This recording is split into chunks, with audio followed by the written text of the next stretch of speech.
Jnanatimirandasya Gyananjanashalakaya Chakshurunmilitam Yena Tasmai Shri Gurave Namaha Namashrishtam Manumapi Satchiputram Matra Sarupam Rupam Tasyagrajamurupurim Matarim Gastavatim Radha Kundam Giriparam Maho Radhikamadhavasam Praptu Yasya Pratita Kripaya Shri Gurum Tam Natasmi Vancha kalpatarubhyascha kripa sindhubhyaiva cha patitanam pavanebhyo vaishnavebhyo namo namaha.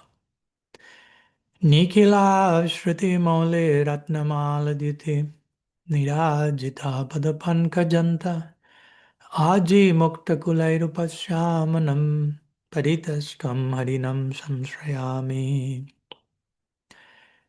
Anarpitacharim chirat karunayavatirna kalo Shamarpaitamonnatoshvalarasam svabhakti shriyam Hari purata sundara dyuti kadamba sandipita Sadharidaye kandare spurato valsatrinandana Janulambita mujjo kanakavadato Sankirtanaikavitaro kamalaya taksham Vishwambaro Duyavaro Jugadharma Palu Vande Jagat Priyakaro Karunavataru Ladini Shakti Swarupaya Gauranga Suridaya Cha Bhakta Shakti Pradhanaya Gadadhara Namostute He Krishna Karuna Sindhu Dinabandho Jagatpate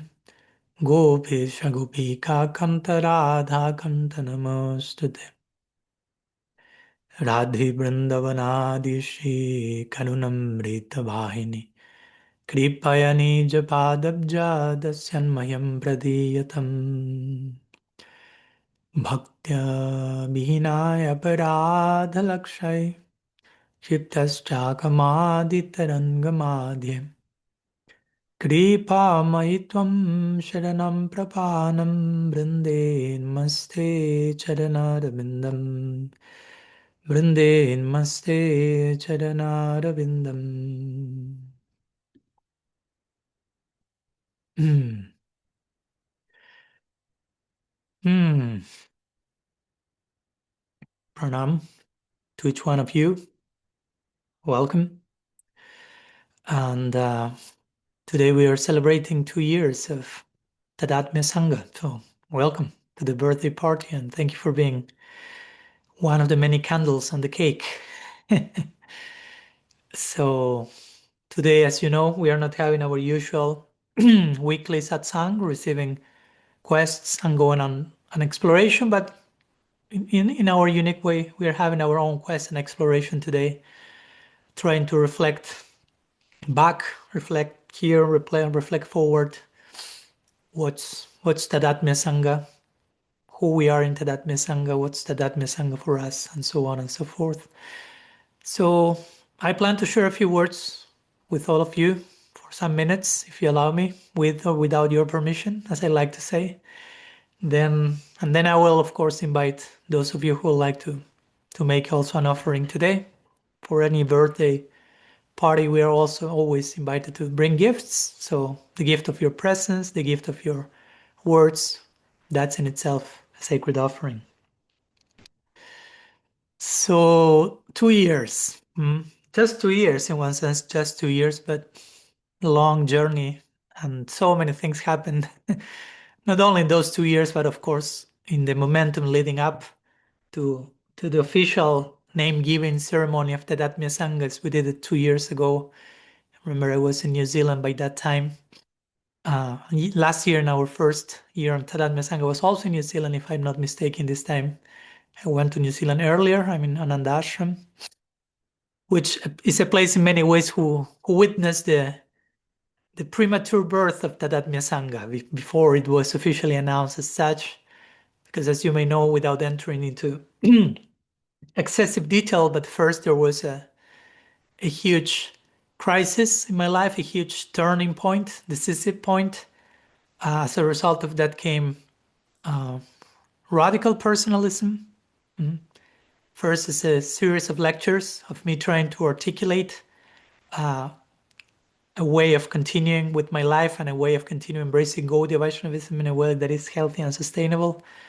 So then first came crisis, then radical personalism as a series of lectures, then as a book named with the same name, Radical Personalism. Then as a further rumination on the book came the Free Radical podcast that continues to this day, but originally it was a further chewing on the different chapters and section of the book and the series. And then somehow TADATMYA Sangha came as a byproduct of all of that, as a result of it. But none of this was planned at all. Nor the crisis, nor the series of lectures, nor the book. I had another book in mind that I haven't written it so far. What to speak of this thing we call TADATMYA Sangha and all of you wonderful souls being part of of my tribe, basically, of my village, of my family. That was not in my plan. I didn't know most of you. But a few things happened in these last 2 years, I can tell you. So deep gratitude for that to begin with. So 2 years ago, we had our gay name giving ceremony, as I like to call it, the Samskar name giving ceremony of the little newborn child called TADATMYA Sangha. Not as a way of institutionalizing something and putting too many boxes and too many labels, but just I felt like it's an attempt, we all felt, at least I was asking many of you at that time, giving further shape to a tribe, already existing tribe of kindred spirits, and that somehow found each other, walking together on the sacred path and vibrating on a similar frequency, and longing to live their life, their practice in certain way, in a certain mood, wishing for a certain type of quality of relationship, depth and breadth of association. I will say our own individual private longings gradually took us to each other. We found each other. So you found about me as much as I found about you, basically. So it's reciprocal. So speaking about finding and founding, okay, I'm the official founder of TADATMYA Sangha, but as I like to say, I'm a founder because I have found something on my path, no? Very bright jewels. Each of you, I have found each of you, personifying various ways in which the Sweet Absolute has extended His grace has come to my life. So in that sense, more than being a founder, I am a founded. No, more than finding myself, I was found to begin with. Right? We only find something if we were found to begin with. So found by grace, in the midst of loss, in the midst of betrayal, in the midst of overwhelm of the most complex chapter of my life, and therefore by force of circumstance, again, not my own choice, I was forcibly invited to recalibrate my whole existence and what to do the next day of my life, and envision a way that my life will make sense again and will be sustainable and meaningful, and I could continue my practice, my nourishing my faith in a healthy way, in a deep way, in a sustainable way. So here we are with each one of you. Of course, today I'm sure I'm addressing the English speaking side of the TADATMYA Sangha. Also, we have our Spanish speaking side. Sorry, guys, you have to learn to speak Spanish for you to discover that. But some of you have connected today. I invited those who speak some English, so some of them are connecting today. So welcome you all as well. So TADATMYA Sangha, TADATMYA. For me, that's a very important word. I will tattoo it if I will be still in my tattoo period of my life, but I already did that when I was a teenager. So now I'm trying to tattoo it in my heart. So TADATMYA, all that it encompasses. That's a beautiful Sanskrit term. that somehow came to represent all of the above that I just said, right? Tadatmya meaning sameness, or oneness, but not a oneness in which we lost each other in our connection, but we find each other in dynamic oneness, loving oneness. Tadatmya as empathy, deep empathy, mystical empathy. And this can apply to how we relate to each other, guru-disciple relationship with Bhagavan, Mahaprabhu being the ultimate example of Tadatmya, him empathizing deeply with the heart of Radha, and so on and so forth. So two becoming one, basically. Two or more, we are more than two here, but somehow becoming one. One in feeling, one in ideal, one in common unity, community. Tadatmya is community, is common unity, at least in principle. So we have tried to reflect all that with some of the words that also we have chosen to put next to Tadatmya. I remember in the beginning we used the word alliance. It's a beautiful word, Tadatmya alliance. Alliance means a joint effort with different people are making their own unique contribution, adding their own spice to the masala. Tadatmya Sangha. Sangha means community, family, tribe. Recently we have been exploring with the term learning community. No? So we are a community of learners, not so much of teachers, or even if you want to use the word teacher, you have to quickly redefine teacher as a leading learner. So it doesn't matter which word you use. If you would like more alliance, sangha, learning community, or any other word, that's fine, as long as the essence remains in place, right? We are all here on a shared pilgrimage, basically. We are all pilgrims. We are not tourists. We are all pilgrims, and we are engaged in an ongoing conversation with reality, in an ongoing dialogue. Everything is in dialogue with everything else, Sambandha, and we don't want to miss that exciting conversation. We want to participate. Reality life, spiritual life, is a very participatory project. So Tadatmya is all that. Tadatmya, I will say, is not a mission, at least not a mission in which sometimes we tend to think of in a very, in my opinion, rigid way, though I will say Tadatmya has a very deep inner mission, an inner mission. So in that sense, yeah, we are a mission. We are on a mission. I wouldn't say Tadatmya is an institution also in the classical hard way of conceiving it, institutionalized way of thinking about institutions. We are family, in my opinion. You can disagree with that. Feel free to that. I'm talking, it's Swami Padmanabha's turn to speak. That's why I'm saying this. So we are family according to Swami Padmanabha. We are tribe. We are attempting to replicate the village template, the village pattern that is so intrinsic to organic, natural way of existence that exists even during the eternal realm we want to enter for the rest of eternity. The village template that we want to start living now so we can warm up for eternity. As I always like to say, hopefully together we can have a glimpse of eternity. Being doing something that we can feel, oh, I could be doing this forever. So we can have a trailer of what we want to do, how we want to be, to the endlessness for eternity. So that's how we want to participate. That's the currency in the market, the belonging currency. It's in terms of heart participation, heart, not heart participation. No need to be affiliated institutionally, to sign any particular paper, to be initiated by this or that person. But for me, the invitation is actually deeper than that. But to commit ourselves to an ideal, to a way of living life, of approaching reality. As Srila Siddhar Maharaj will say, the ideal is everything. According to the greatness of our ideal, we are to be seen.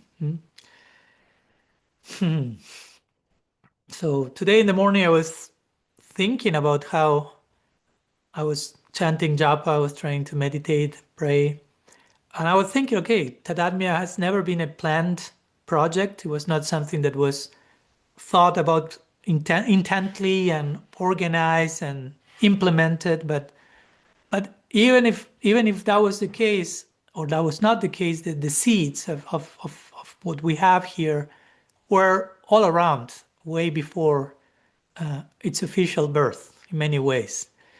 And today in the morning, one way of thinking about it, there will be many ways, but one way of thinking about it was, for me personally, in my personal journey, was to, in connection to my books. You know, somehow my books are autobiographical, although none of them are my official autobiography, and I don't think I will ever write an autobiography. But whatever I write is about my journey. So I was thinking how each one of these books is, and some of them were written before TADATMYA SANGHA, during TADATMYA SANGHA, after TADATMYA SANGHA.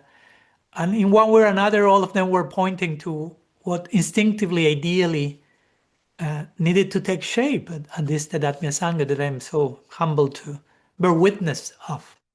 So, for example, I'm thinking in my first book that someone might think, okay, that's not a book that seems so related. This was published in the year 2022, but written during COVID time.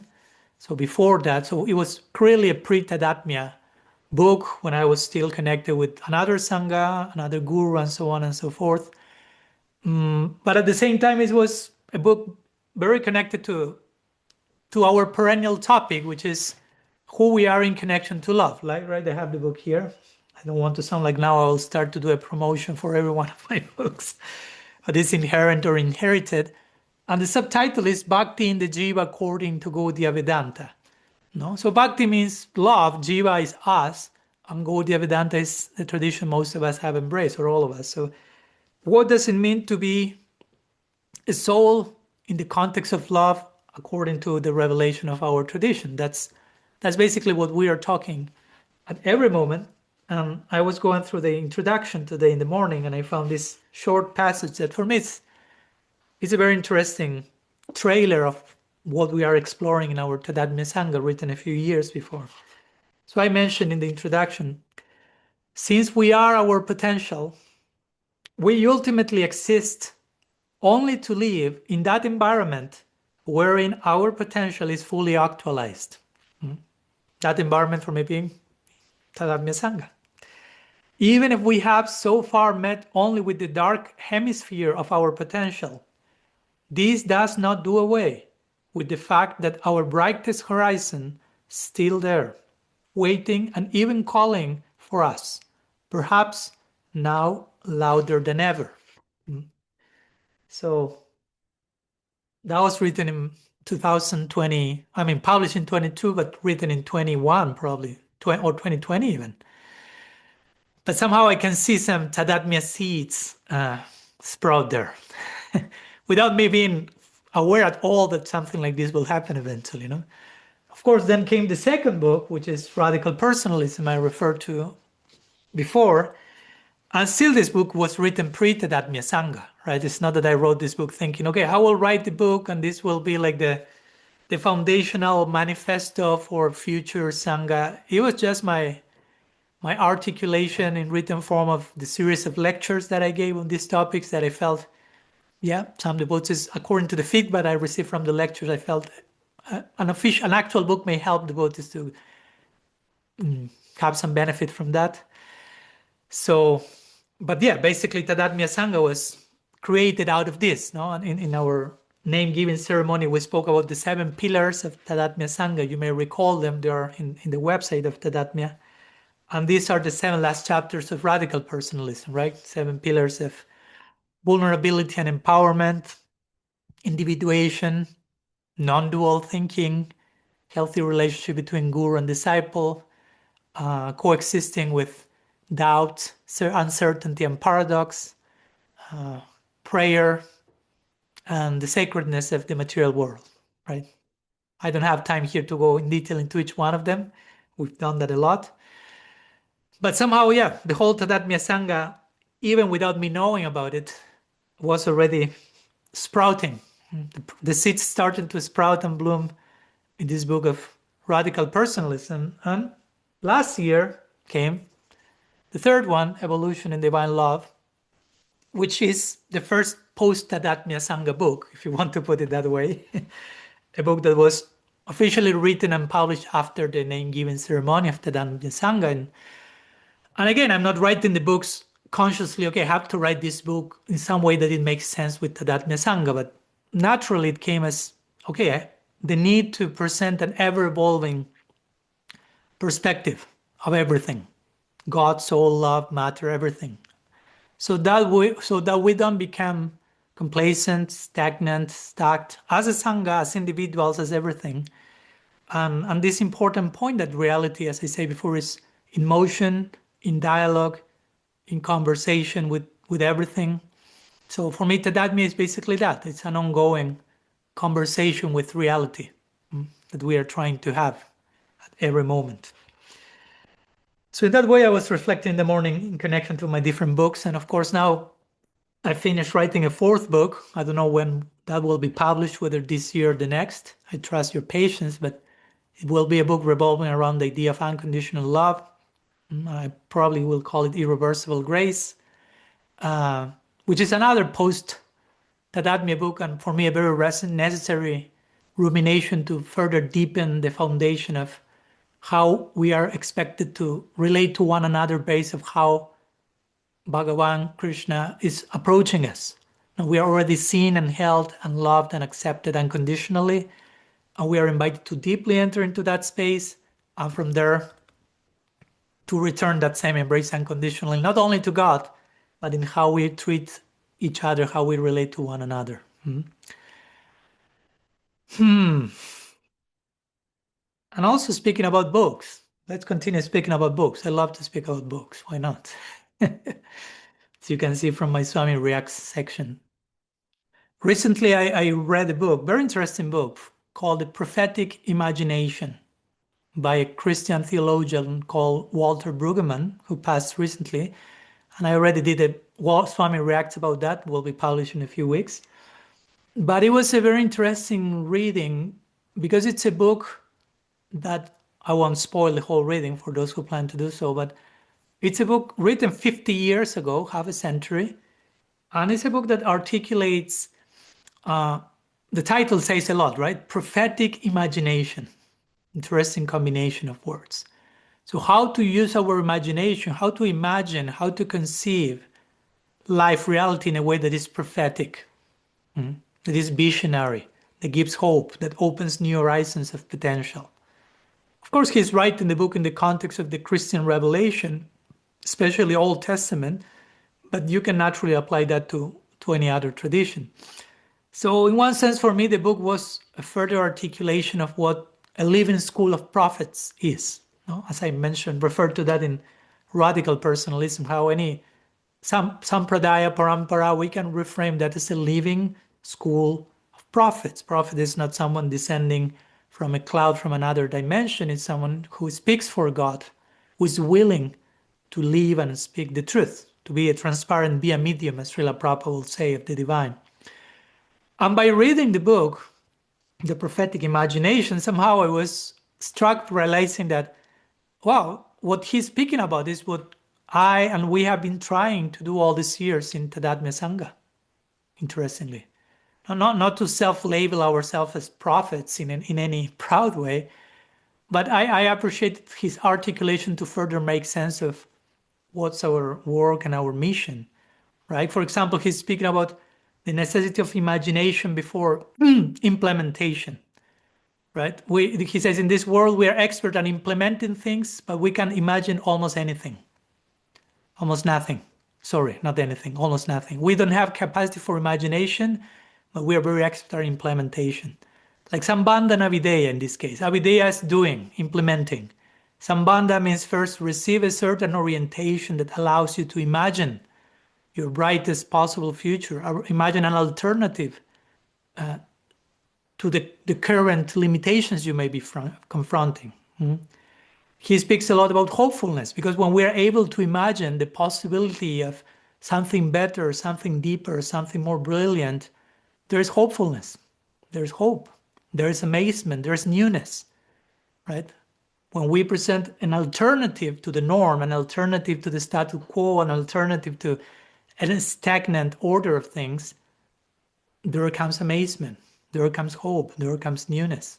And he will say, but in context for that to happen, also there has to be a space for grieving, like lamenting our current conditions. And we have talked many times ourselves about grieving, and many of us we have grieved with one another about certain ways in which we did things, or some people did things to us, talked things to us, understood things, not to be resentful or vengeful, but there is a place to grieve shortcomings, or grieve necessities, or grieve something we long and we don't find and we don't have. But we need the space to grieve. We need to create a safe platform for that to happen. So we can express first our grieving, and probably after that our hopes. First, we may need to grieve whatever needs to be grieved in the present moment, and find ourselves in a safe space to do so. And then we'll have the capacity to contemplate an alternative. So that's, I think, for me, something that we are trying to provide, a safe space, sacred space, for us to engage in all these sacred activities of grieving, of hoping, of imagining, of conceiving a way of being a Gaudiya Vaishnava, a human being and member of society that is probably alternative to what we learn at home, at school, even with previous spiritual affiliations.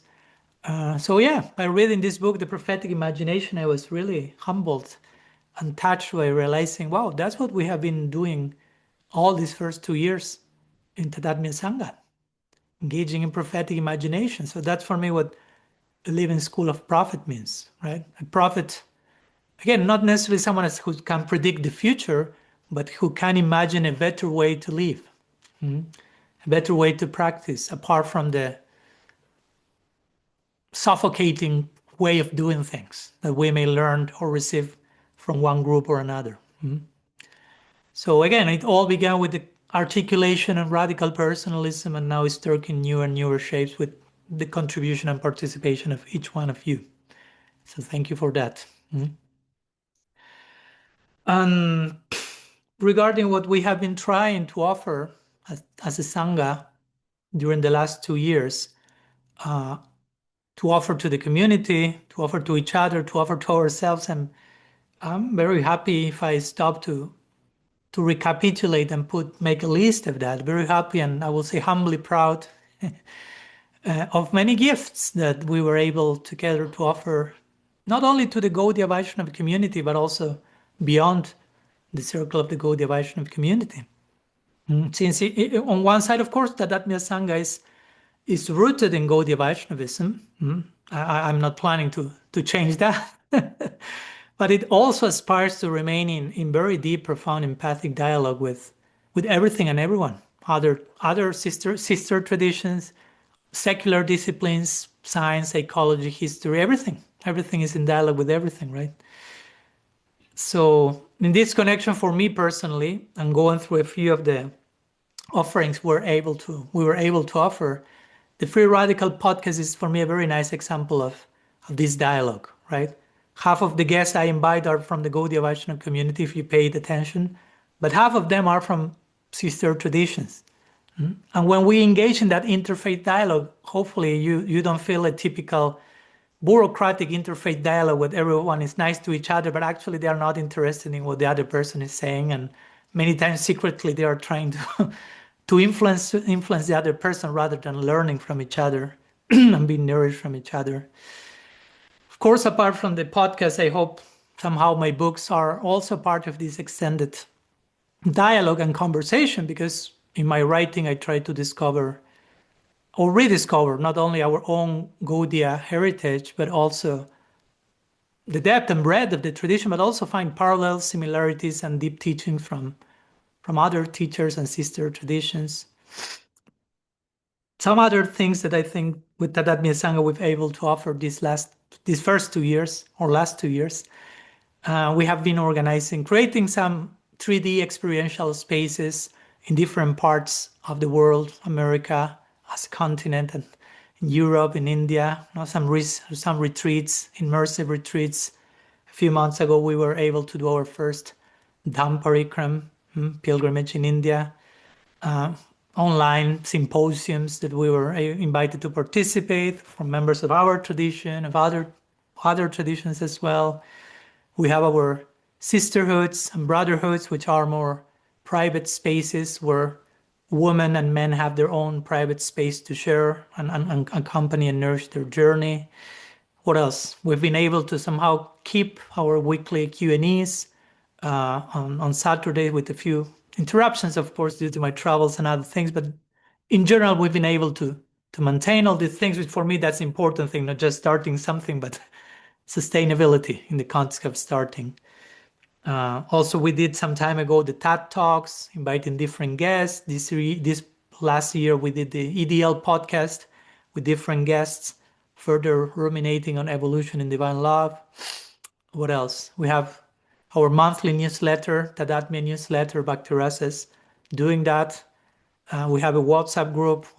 I'm not part of it, sorry. It's too much for me, but I know most of you are part of that, and I trust that that creates another way of all these many ways to remain connected and growing and in conversation. And those who are not part of any of this who would like to join, just let us know. Of course, you're more than welcome. But apart from all these things, which in one sense could sound like a list of external attainments or stuff, for me especially and always above all, the main offering, the main gift, the main contribution is the quality of relationships, the quality of presence that we can offer to each other, the quality of sincere participation that each one of you is bringing to the table every day, every week, every month. So thank you, deep gratitude for that. And hopefully, again, the fact that together we are creating a sacred vessel, more and more sacred, more and more strong, that can hold space for everyone to feel safe enough to be fully who they are and to be fully all that they can be, which is not an easy task. It's a challenging one, and we need this very safe, powerful vessel to hold space for that unfolding. And so we can become facilitators of potential to one another, basically. Which, by the way, to be a facilitator of potential means to be a guru, according to Sula Mar's definition of what's a guru. So to be gurus to one another, to be facilitators of potential to one another. And before I put to rest my sharing, and sorry if I'm taking a little bit more time than I would think, but also since we are talking about imagination, prophetic imagination, and so far we've talked about Tadatmya Sangha looking to the past and where we are now. So for the future, again, I'm no visionary here, and I'm not giving any literally prophetic stuff. This will happen or this has to happen. But what do I imagine for the future based on what's going on in the present, which is the only place you can build anything realistically? Like my hope will be, which is already happening, so it's a furthering of what's already happening, that on one side we can also grow deeper into our Gaudiya Vaishnava roots, heritage, because it's so deep, so profound, so beautiful, so charming. And I know that some of you may not have had that introduction to the beauty of Gaudiya Vaishnavism, and we may feel more like traumatized by some aspects of it or some aspects of the presentation of it. But I hope that we have the time and the hope and the patience to actually trust that no, there is an inherent deep depth and beauty, and we are not end up throwing the baby out away with the bathwater, so to say, but genuinely rediscovering the practices and the teachings from our tradition without being triggered by them if we got introduced to them in a narrower way or whatever way, or not to be resentful again toward the past because I was introduced in this way and not this way. What would have happened if I would have known that Tadatmya Sangha first? We are what we are, and we had to go through whatever we had to go through for some reason. So we are invited to courageously be present in the here and now with deep hope in the future, in the ever-evolving future. So I hope that to engage, of course, in broader dialogue with everyone, but not in a way that it prevents from our going deeper in our own tradition. It's not that one contradicts the other. Something else that comes to my mind is, and fasten your seatbelt, don't be afraid what I will say, but I'm thinking about more expansion. But what do I mean by that? Relax. Right? I'm not a person who is here, let's take over the world and preach and go with 20,000 copies of Radical Personalism and sell them in the winter in Germany over there, Canopria or whatever. But expansion in the natural, organic sense that it should happen when we receive a gift. That we receive first, we internalize, we ruminate, and eventually that starts to grow and overflow us, and it becomes a natural extension of the gift to others. No, because at the end of the day, we are not here just trying to consume the gift for ourselves, which at times may be necessary. I totally understand. At times we may become wounded, empty. We just need to be fed. We just need to receive. We just need to be embraced. We just need to be held. We just need to be from that place. And some of us may continue to need to be that place for some time, each one in their own journey. But I think at a certain point, it's healthy to grow beyond that, so to say, right? Again, we may need to heal. We may need to take a breath. That may take a few years. The breath may be a long one. We may need to receive deep nourishment. And again, many may still need that for some time. But at some point, again, we will be invited to return the embrace. What do I do with this gift, with this blessing? Apart from deeply internalizing it in myself, how can I extend the gift to others? How can I transform the gift I received into gifts extended to others? And then when I extend those gifts to others, those continue to grow in myself, right? So, of course, the principle remains, right? My principle is sustainability and inner growth are always the priority over outer expansion. I'm not here thinking we have to grow in numbers and get members and join the institution, because it starts to become many things that I'm not interested in. But there should be a natural, organic way of extending the gift compassionately and generously, right? The more natural, these fruits start to become a fruit coming from our hearts. Naturally, they will be extended to others in whatever form it needs to take. I'm not here giving any particular formula how that's meant to happen. No. The expansion is first an inner expansion, no outreach, but inreach. Then naturally you may be sharing that one-on-one with your family, with people that are close to your life, with people that you cross on your journey. Some of you would like to write, some would like to share whatever redeem you with other members of the Gaudiya community or beyond. Some of you may want to do a video or reading group like some of you already do. I don't know. That's not up to me. That's up to you. Be creative. Whenever you feel the invitation to extend the gift, return the embrace. However it needs to take shape in each given case. But again, I'm not saying this to condition anyone's 2026, like, oh, now my participation in TADATMYA Sangha, Maharaj will be asking for a report, how and what I'm, no, I won't be asking anything to anyone. I'm just saying that for me, that's a natural way of things, how it happened to me.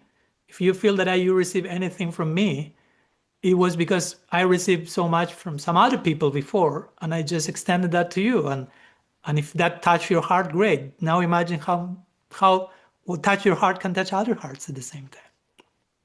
But as long as it's sustainable and a natural, organic process, but challenging on a healthy level also. So a little bit on the future, regarding the future of 2026 for me personally in terms of traveling schedule, I'm not so sure yet about my traveling plans. So I'm starting to organize some possibilities about going a few places, organizing some retreats. Not that much traveling as the previous years probably, but I'll be announcing that as soon as I know them. And also something regarding the future, and this may be not short term, but middle term or even long term, that I remember mentioning last year as well, is the idea of eventually having a community, literally, of people living, not necessarily together in the same room or the same house, but having a literal village, right? People living in the proximity and having a neighborhood, the Tadatmya village. Again, not necessarily right now, but I'm vocalizing, I'm throwing that outside into the ether. So the seeds are thrown, and we can, again, speak about imagination. We can starting to imagine together and see what form that particular thing takes. Now I'd like to use a few more minutes, if you allow me, to sober all what I've said so far, because I don't want to fall prey of naivety or stuff like that, but also balance challenges, potential challenges that may come to a 2-year-old baby community. Making a comparison with a 2-year-old, what are the potential developmental challenges of a 2-year-old baby, and what they look like in a living spiritual community as ours. So to be realistic and to normalize some of these conversations, so nobody becomes over idealizing and over frustrated. No. So let me go through a few of them that I was thinking today, making a parallel between a 2-year-old boy baby and a 2-year-old boy or 2-year-old community. So one point will be learning to say no, right? For a child, 2-year-old child, at 2 years old, a child discovers like some level of autonomy. And the child at 2, the terrible 2, as they call it, Sam, they will say no. They didn't say no before. So no, but no doesn't mean rejection, right? It's the birth of individuation, of selfhood. You're starting to discover who you are. So in our TADATMYA Sangha, that may happen in our 2-year-old baby TADATMYA. People begin to differentiate, to individuate. Not everyone will resonate with everything. Not everyone will resonate with everything I'm saying. It's okay. Not everyone may resonate with everyone else is saying. So boundaries may come, personal preference, different rhythms, necessities will appear. And I'm saying all this just to normalize these dynamics. This is not fragmentation. This is not, oh, we have a problem. It's not as honeymoon-like as it was on day one.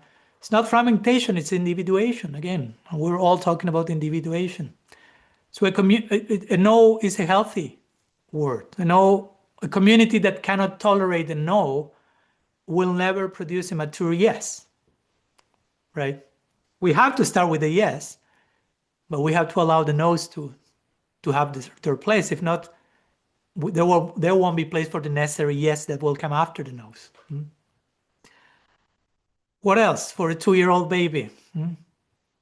Emotional intensity without full regulation, right? For a child, 2-year-old boy, they have big feelings, big emotions. They don't know what to do with that. They are screaming and shouting.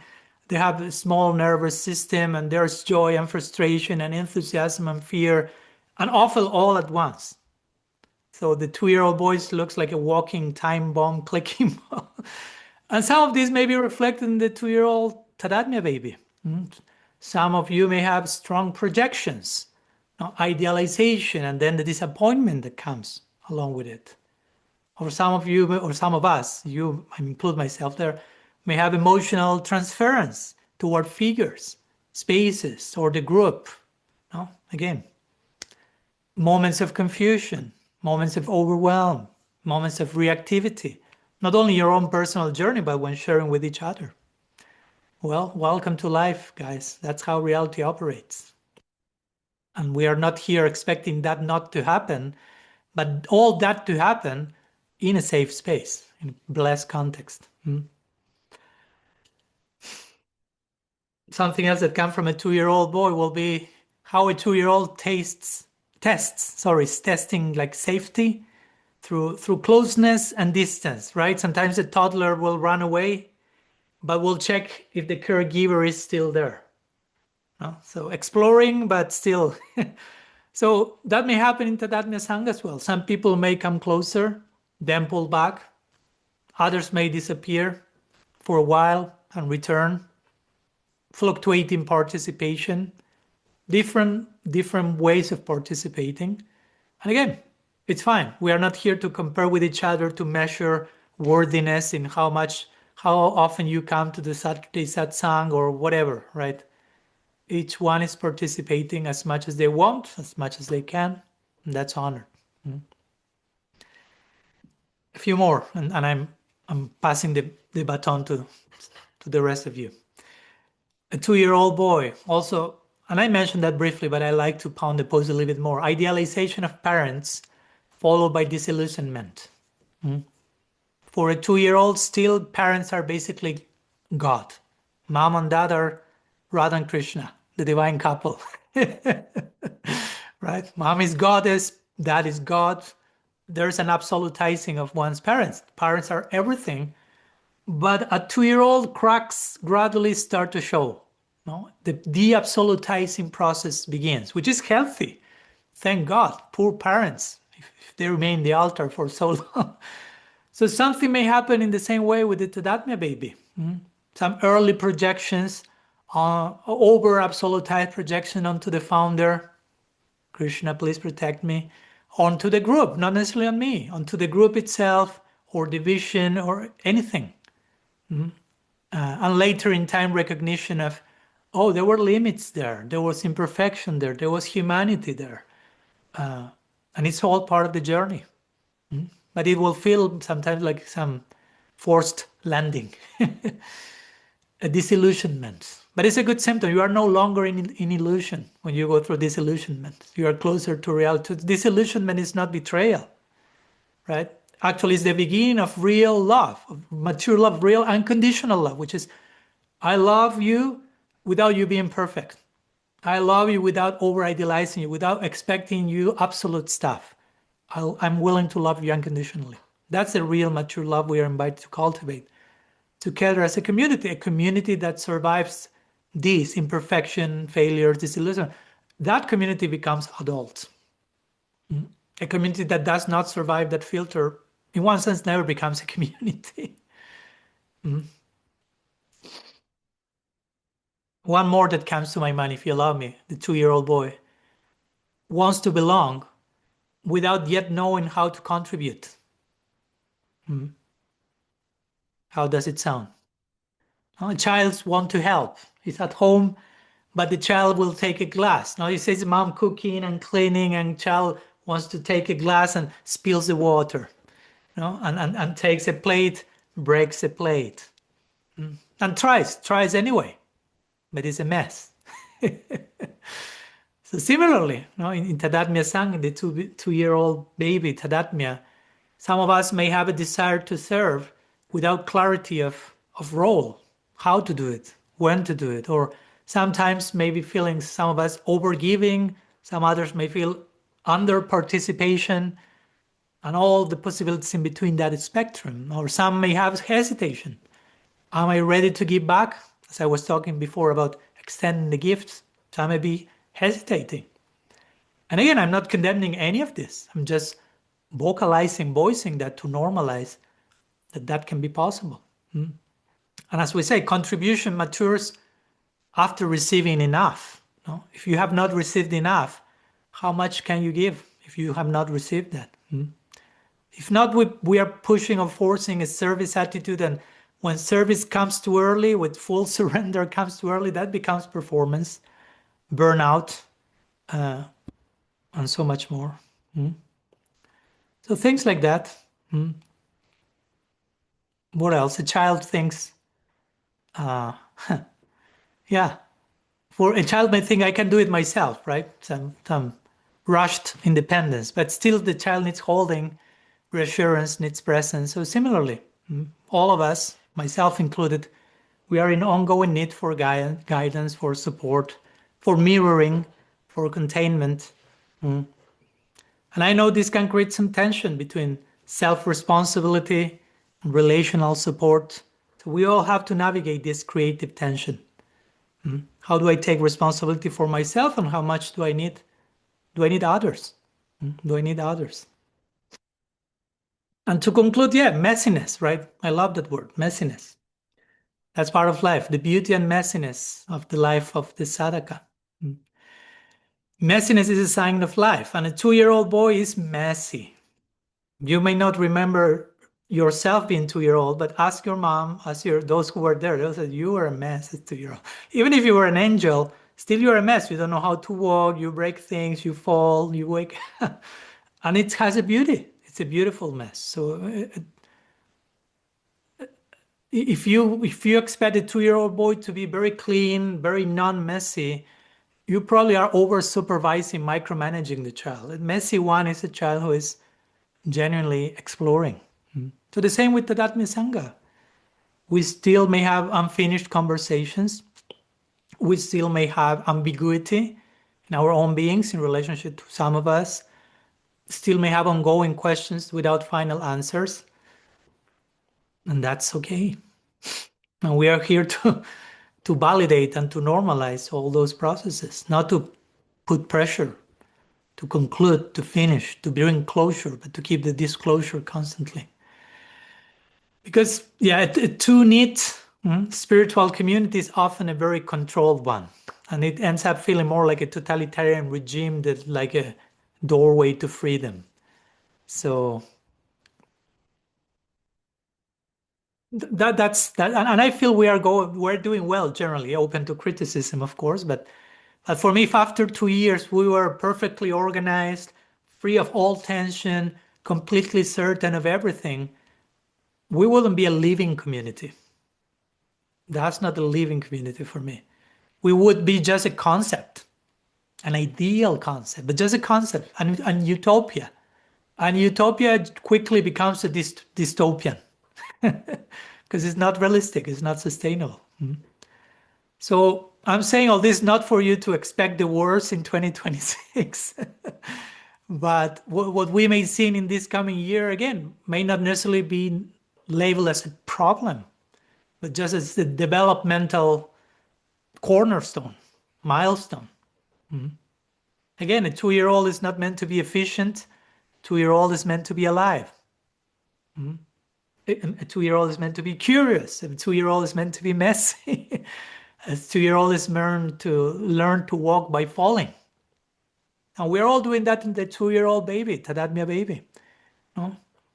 We are how to love by testing safety, how to belong, but by finding our place. Again, and sometimes if we feel a little unsteady, if things are not fully resolved, if we are still discovering who we are individually, as a community, then we are exactly where a living Sangha should be. Not the opposite. Not that, oh, this is a problem, this shouldn't be happening. No, that's a symptom of a breathing, living organism. So the task is not to rush into maturity, but more to stay, in my opinion at least, to stay present, to stay relational, to stay honest, transparent, to stay faithful to deeper intention. And growth will come, whatever structure required will come, clarity will come, whenever it has to come. But for now, again, what is being asked from each one of us is not to arrive to the desired final destination, but to remain where we are with integrity, to stay present to one another, to keep choosing relationship over certainty, toxic certainty, or to choose depth over speed, to choose authenticity over performance. If we can do that faithfully, patiently, then I'm totally confident that whatever Tadatmya is meant to become will emerge in its own time. So, anyhow, a few words, not so many few, but a few more than a few that I want to share with you today. And I have a poem that I want to share with you. Sorry if I'm taking over the mic, but I wrote a poem in the morning. I'm doing morning pages, which means every morning the very first thing that I do when I wake up is I pick this notebook and I wrote the whole page of whatever comes. This last few days I've been writing poetry, and the prompt is that you cannot stop writing. So you cannot think what you are writing. You just have to write nonstop till you finish the page. So don't let your mind and the judge and everything get in the way. So this is what came today. I woke up and I fortunately remembered, oh, today's the baby's second year. Tadatmya's birthday. So I will read it to you. I will try to understand my own handwriting because it's not so easy as you can see. I'll do my best. It says, Tadatmya, a tender 2-year-old bloom that yet is holding each of us, hosting our hopes and acting like a sacred, powerful vessel, made of drops of perspiration, tears of individuation, and other kinds of substances and characters, as long as they flow and keep flowing. Tadatmya has an okay, I cannot understand. Tadatmya has an Tadatmya Tadatmya as an erupting bloom a volcanic spark that was born out of the greatest loss, a most painful betrayal, a deeply felt scar. And yet, the wound became a womb. And the name-giving ceremony eventually happened 2 years ago. TADATMYA held and holds space for grieving, for voicing, for hoping, for articulating, and imagining a new present and a new future despite all odds and all narratives that we may have heard and that go against our deepest call to become a unique flower in love. TADATMYA invites each one of us to participate in relationship, to commit and sacrifice in the sacred fire of vulnerability, to realize together that everything belongs more and more with every passing second. And it all begins and continues here and now or nowhere at all. Welcome you all one more time for the rest of forever. Okay, that was my morning musing with all of you present in my mind and heart. So thank you so much for your presence, for being who you are in TADATMYA. And I'd like now to move to the next section of today's meeting, where I will be inviting each one of you, or those who would like to, it's not a forced invitation, to share some thoughts. But first of all, I'd like to pass the mic to a very special person all of you are a very special person, but I want to make this emphasis to Bhakti Rasa, because she is a very important figure in what Tadatmya is from day one and even before day one, and continues to be as a very all-pervading glue that somehow keeps whole space and keeps so many things together that I couldn't possibly do any of that. So I'm deeply indebted to her. And I would like to invite her first to share a few words. And after that, those of you who would like to bring your offering to the table will be more than welcome to do so. So Tadatmya Sangha ki jai, Bhakti Rasa ki jai. Thank you, Maharaj. And it's wonderful to follow you in so many ways, not just here in the order of this, but yeah, multidimensionally. So I was trying to think of how I would like to offer my gift to Tadatmya Sangha. And it came where I had a dream just a few days ago. And when I was contemplating the dream, I thought, wow, this is Tadatmya.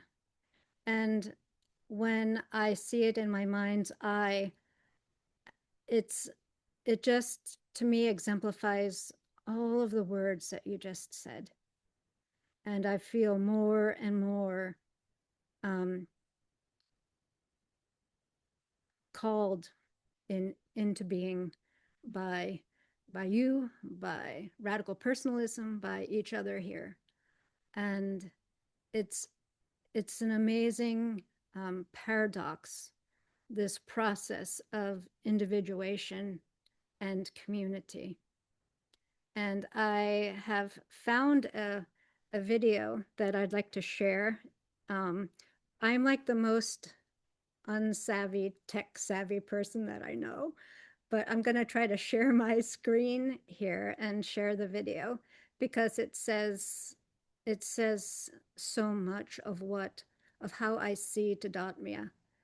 And hopefully the entire recording here won't collapse, because we're all on my my Wi-Fi here. But let's see how this goes.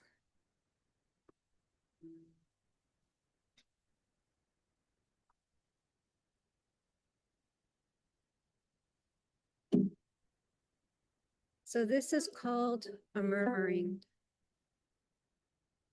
To me, this is Tadatmya.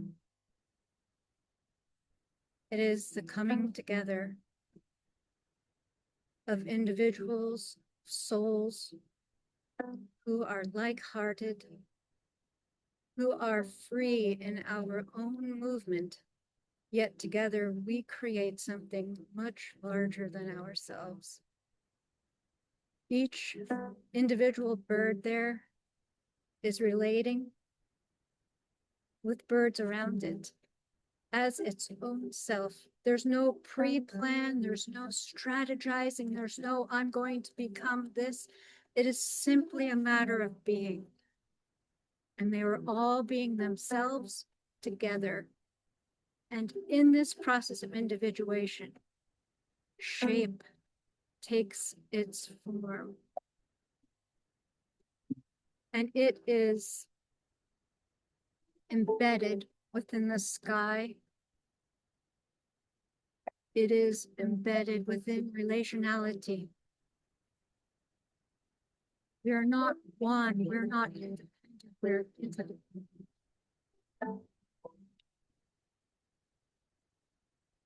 To me, this is TADATMYA.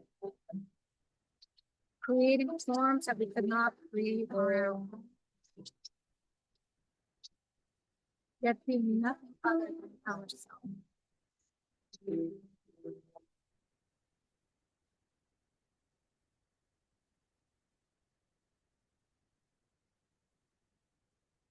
This is the becoming of ourselves. This is the becoming of TADATMYA. This is God's own becoming. We are part of his and her becoming as much as they are part of our becoming. I am as much of your becoming as you are as much of my becoming.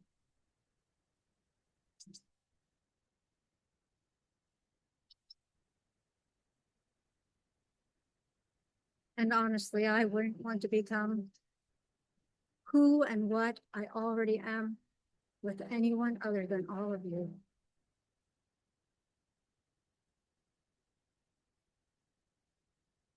Because it's all of you that helps bring me to being what I already am.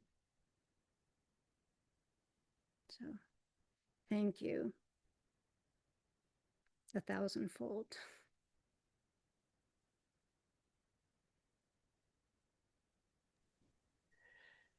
Deep gratitude, Bhakti-rasa, beautiful. Now we have to change the name from TADATMYA Alliance and Sangha to TADATMYA Murmuring. Probably not everyone will understand, but we can use it as a secret code among ourselves, no problem. We will understand.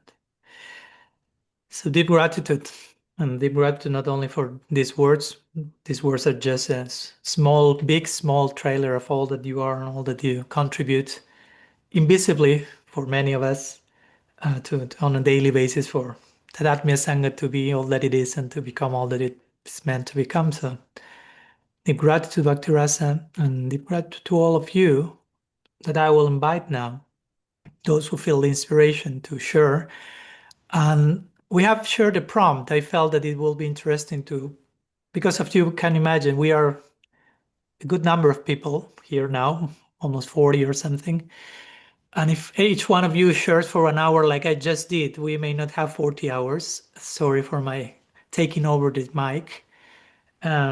You feel free to do a 1-hour presentation and share it in your social media and share with us. If you want to write something, a poem in your morning pages, share it with us. But maybe for today, the prompt that I have is to give those who would like to talk approximately 3 minutes, because we are many, with 3 questions, a triple prompt, 3 questions in connection to TADATMYA. The first is, what was TADATMYA for you when you first connected? Maybe Bhakti-rasa can share those in the chat in case some of us who do not have them in front of us. First, what was TADATMYA for you when you first connected? What's TADATMYA for you today? Second prompt. And the third one, as you can imagine, what do you hope TADATMYA becomes for you in its future unfolding? So 3 minutes, approximately 1 minute for each one of the prompts.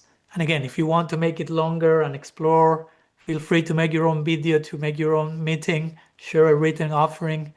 But for the sake of everyone who would like to have a chance of sharing, we'll try to keep that 3 minutes. I will be attentive to the time if it helps, and after 3 minutes, I will be raising my digital hand, so please be looking at me. So I give you the notice, but those who would like to share, not everyone is forced, you can also raise your digital hand now, and eventually we'll be inviting each one of you to unmute yourself to present your offering. Okay, it's clear? So we see a few hands that are raised. So we'll begin respecting the order of hands raised, beginning with Mahendrani from, I assume, Alachua, from the area over there. She's there. So welcome, dear Mahendrani. You can unmute yourself, please.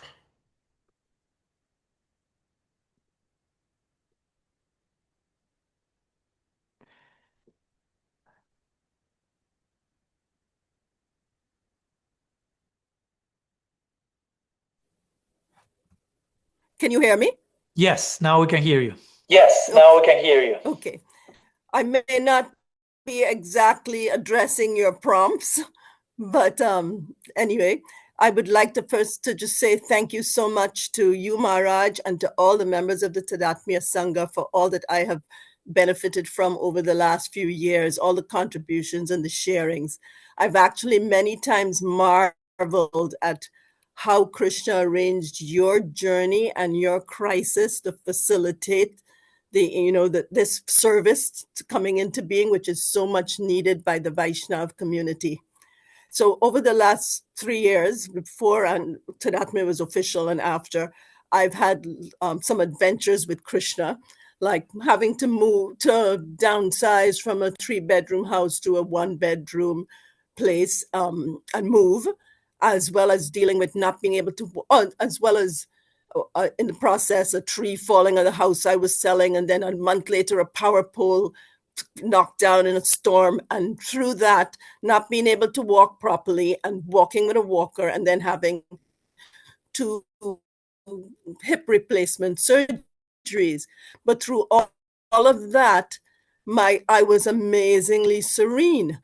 And all the devotees I was astonished as how serene I was, and so were the devotees around me.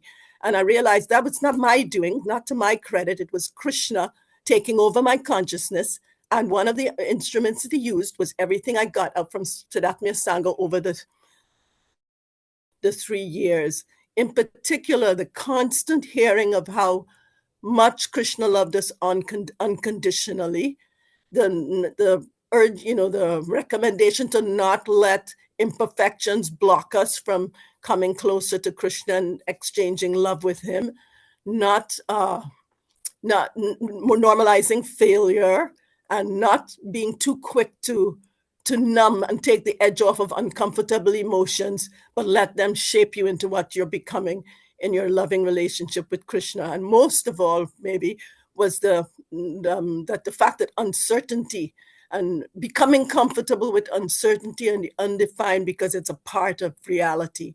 And that was a huge help to me and I liked also when you mentioned that poster of a yogi or a sage sitting on a lotus flower in a tumultuous situation, and the caption read, "Relax, it's all out of control."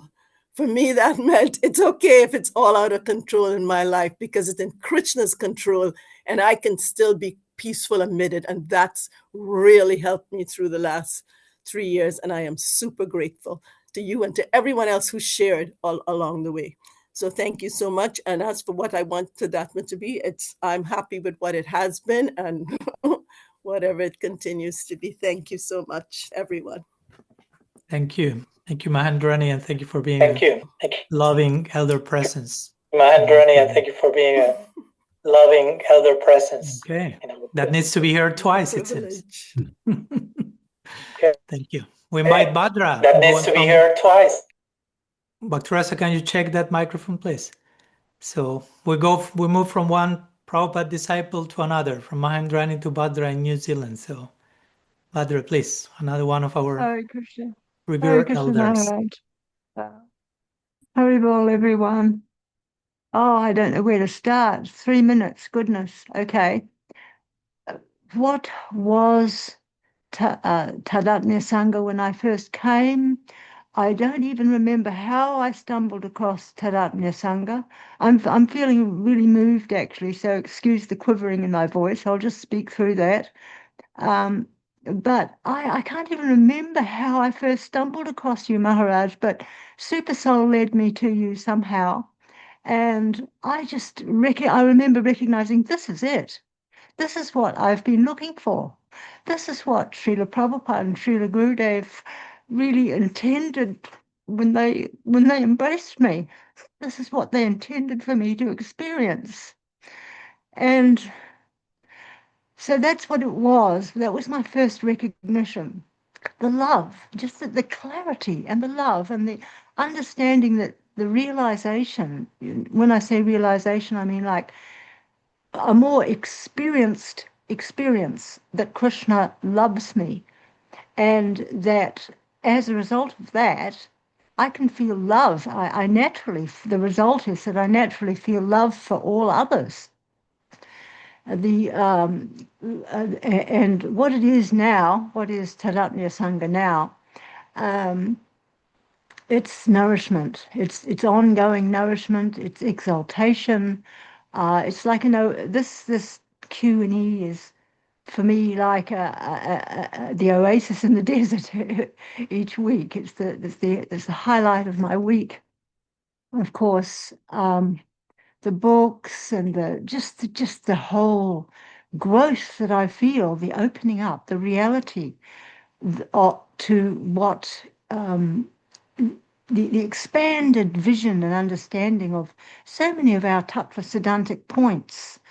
It's like these things have been wanting to ripen in me for a long time, but I haven't really had the watering, if you like. They haven't really had the right atmosphere in the soil or whatever. And that's what Tadatmya Sangha is giving me now. Hope for the future? Just more of the same. It's like another phrase that has come to life is that we are doing now, bhakti, what we want to be doing for eternity. I've never really been able to fully click with that because there's been elements around in life that I don't know if I really want that for eternity. But now I'm appreciating with the higher taste. It's a higher taste. We've gotten the higher taste. It's like tasya pragya pratishtita, learning these verses off by heart. And now I'm starting to get an actual, this is a little taste of what Krishna is really talking about. It's reality, it has substance. And and my feeling that I just want to keep growing in this, that's the goal of life, it's all that is necessary, and it's what we're about. It's exciting, it's wonderful, it's full of variety, it's variegated, and it's real. It's just so real.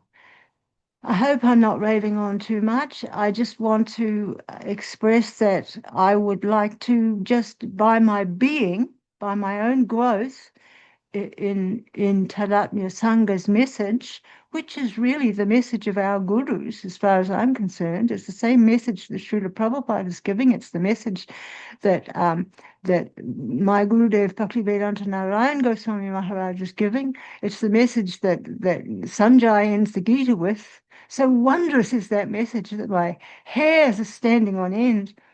And just by my being, I would like to help spread this. Hare Krishna, Radhe Radhe. Thank you so much, Maharaj. I mean, as I said in New Zealand, it's just so wonderful to have you. You're not going to disappear in the next year or two, as happened to me with both my guru and my Shiksha guru. I had Srila Prabhupada for 3.5 years. I had Srila Narayan Goswami Maharaj for nearly 10 years. And then they were gone, and here I am still living somehow without them. And now we've got somebody, and I'm not saying that I see you directly as a guru, but I mean, that's the effect, isn't it? It's Shiksha Guru. That's the effect. and you are at a, your body is at a youthful age, and it's just so wonderful. The future looks so bright. Hare Krishna. Hare Krishna. Thank you, Bhadra. We spoiled you and gave you 5 minutes rather than 3 because you are very excited, and I knew you did your best to be as short as possible, but there's so much coming from you, and we really appreciate it, and we really are blessed to have you as part of the family. Thanks so much. We invite the next raised hand to unmute, which is Divyangana. So we travel from Alachua to New Zealand to France now. Haribol. Welcome. Thank you. So I just try to answer to your question, and I think first I meet you through I was listening to your podcast, and I was knowing what you were speaking about, and then first we met and we climbed this mountain in Switzerland to go to the ashram under the rain. It was a kind of epic climbing. We were completely wet, 3 devotees in the Swiss mountain. But I still remember that, yeah. Yes. Each one of my climbings there, I remember for different reasons. And so yes, a second meeting, and then this TADATMYA Sangha, I was starting to hear about it in the podcast, but I don't really understand what it was about. But I remember we climbed together a second time, but this time Bhakti Rasa was there. And I remember like it was the first time we met together with Bhakti Rasa, but immediately we really had very deep discussion and share very vulnerable things, and it felt really like I knew her forever, like a friend, and it for me, I really like this kind of exchange. It really nourishes my heart.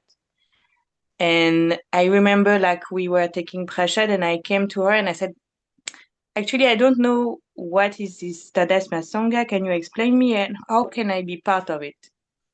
And she said, well, you are already part of it. So I said, okay, well, yeah, cool. That's nice. And so I'm very grateful actually to have found this community and how it's really supporting my also spiritual journey, So I deeply appreciate everything that you said about the Sangha, about the core value that we try to share, the fact that it's allowed also to learn and to do mistake and to not be perfect. And I feel like for me, it's really important also to hear that on many levels of life, personal and also spiritual and different.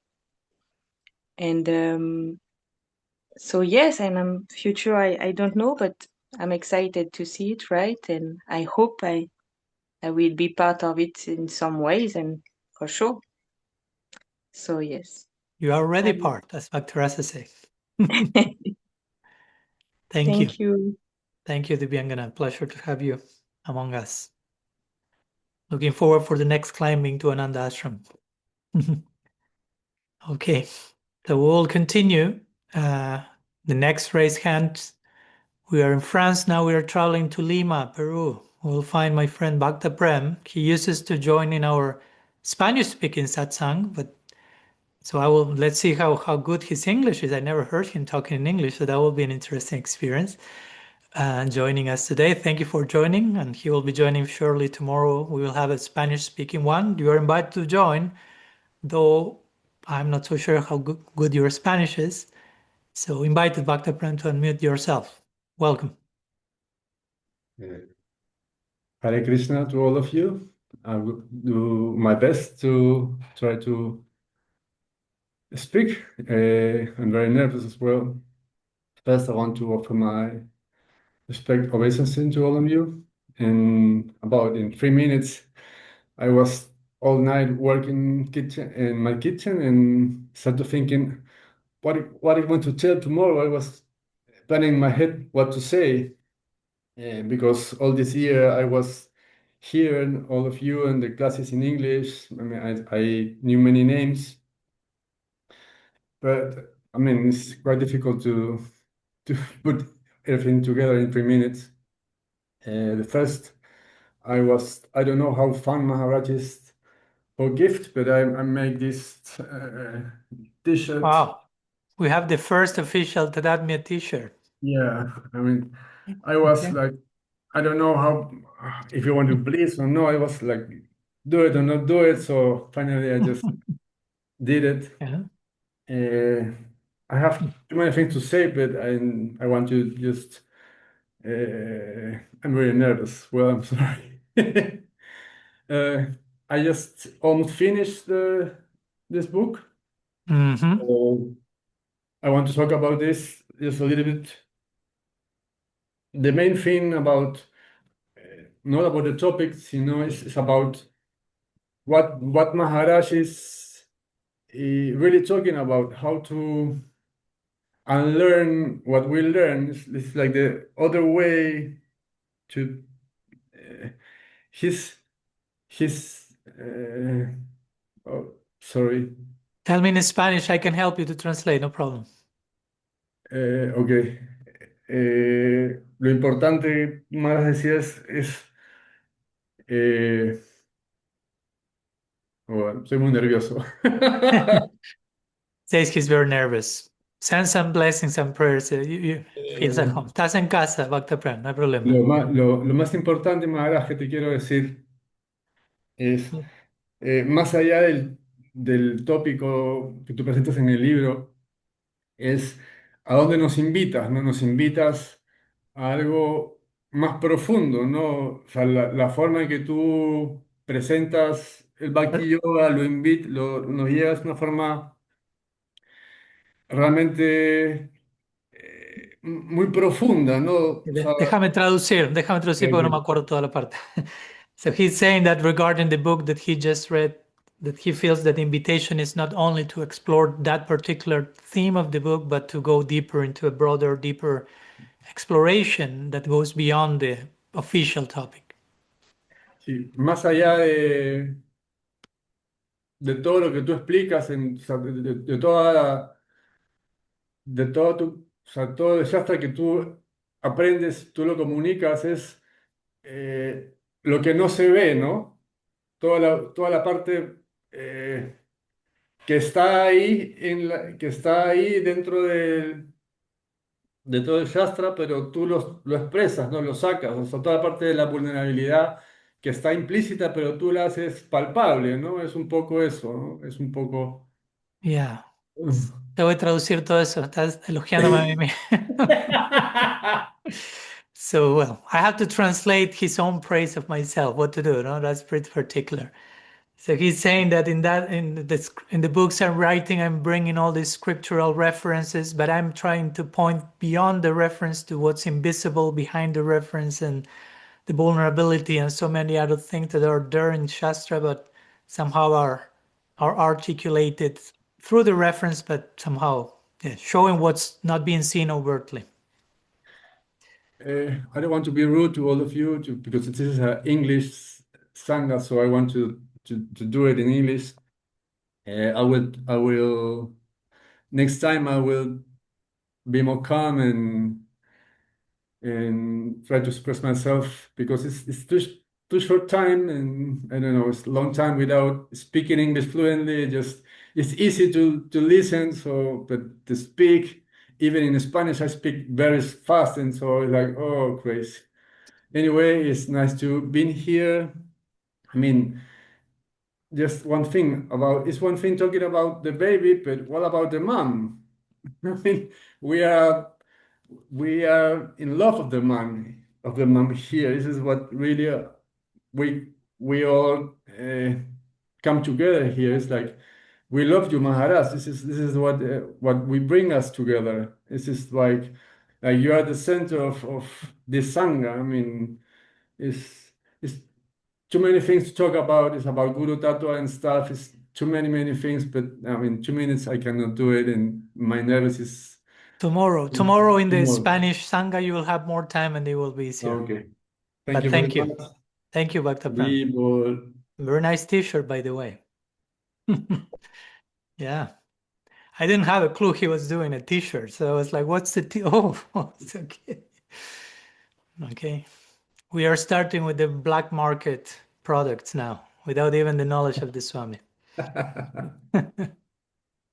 Thank you so much, Dr. Premji. See you tomorrow in the Spanish Sangha. We were traveling from Lima, Peru. We'll go back to the US, and Sherry is raising her hand. So please welcome and invite her to unmute. Hey, Bull. Hey, Krishna. Dr. Prem, thank you for your sharing. I very much relate to feeling nervous when I have a bunch of people. When I'm like the center of attention, sometimes I just blank out. My mind just goes blank. So thank you all. And I love the t-shirt. So thank you for sharing. I actually had like written out some stuff, but I think I'm just gonna fly by the seat of my pants, so to speak, and just speak from my heart. Why was I drawn to TADATMYA Sangha? I had read Radical Personalism and mind was just blown. Just like, oh, this is like, I feel this in my bones, like this is what I've needed. And I think one of the first times I reached out to you, Maharaj, I was literally broken in body and spirit. I reached out to you, I think one of the first times from a hospital bed, and various things had led me to a complete breakdown of and a breakdown and dismantling of everything I thought was sturdy, which I now see is good. It had to happen. But you were one of the first people I was able to actually speak truth to about some things that have been happening in my world, in my in my desire to study Gaudiya Vaishnavism and in the ISKCON movement. You were someone I was able to confide in, and that meant the world to me. And you actually put me in touch with Bhakti Rasa, and that became a lifeline, the Women's Sangha. And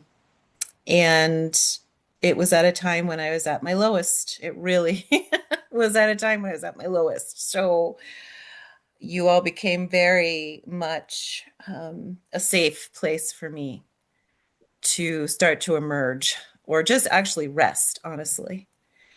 And then meeting you all in person last summer, it's just amazing to me how, when you talk about how we've all found each other, sometimes you just find people in this world and you can just start talking and you can just feel an ease, I felt that with you. I felt that with Bhakti Rasa.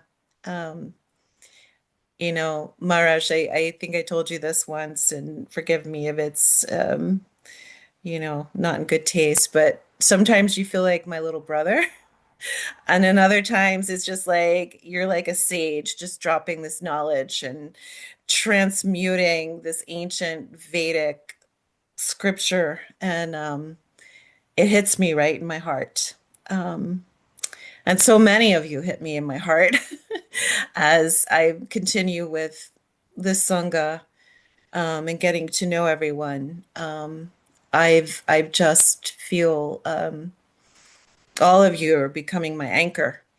This is a weekly thing for me for the most part. And it really is my anchor. And it's my community. This is my community. I had to leave my community, my 3D community. And somehow this was here. It caught me. Like I just landed in this net of murmuration. The murmuration is beautiful. And our patterns are just evolving. And I love the organic nature of all of this.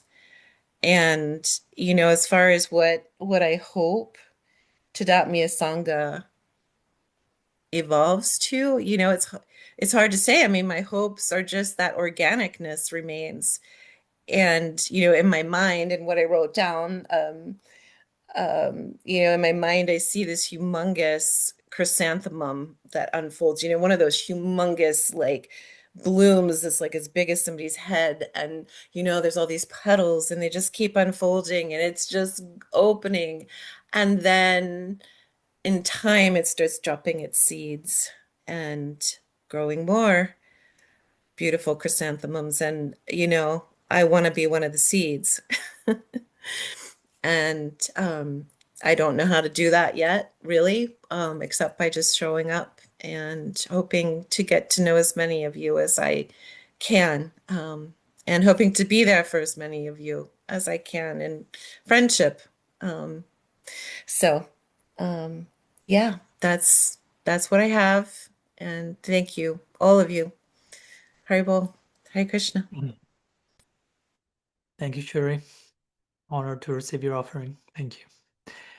And again, for all of those of you who would like to share something, I gave the prompt as a prompt, but if you feel too restricted to that and will like to share something else, I don't want to make it fully forced, but still in that similar, relatively time frame if possible. So we allow other voices to enrich the conversation. Sam, there you are. We are back. We are going to Wales, from US to Wales. Lots of jet lag today for you guys. Sorry, I'm taking you from one place of the globe to another. So, Sam from Wales, welcome, my friend. Thank you. Thank you, Maharaj. Thank you for everybody for be able to hear their offerings. And thank you to Bhakti Rasa for encouraging me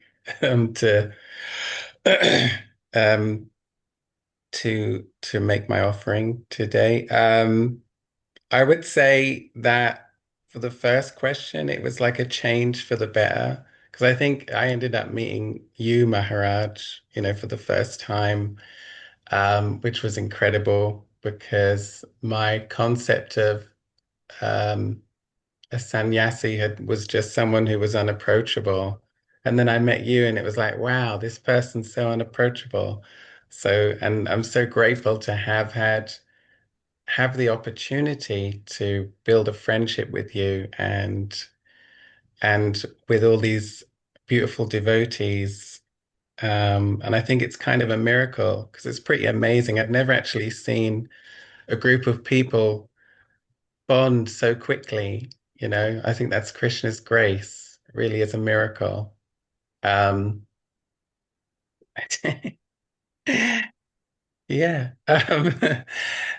Yes. And I think, like, for the second question, what does it mean for me today? I think it's just incredibly nourishing to be able to have such a community in which not just me, but everyone is able to feel like nourished, spiritually nourished and uplifted. I kind of sometimes think of these sanghas are like a portal, that you enter into and then emerge like transformed and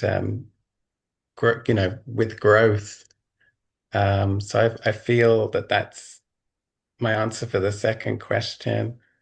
And the third question is, I think that TADATMYA is just going to continue to deepen and expand for everybody in very natural and organic ways. The connections will become even more meaningful.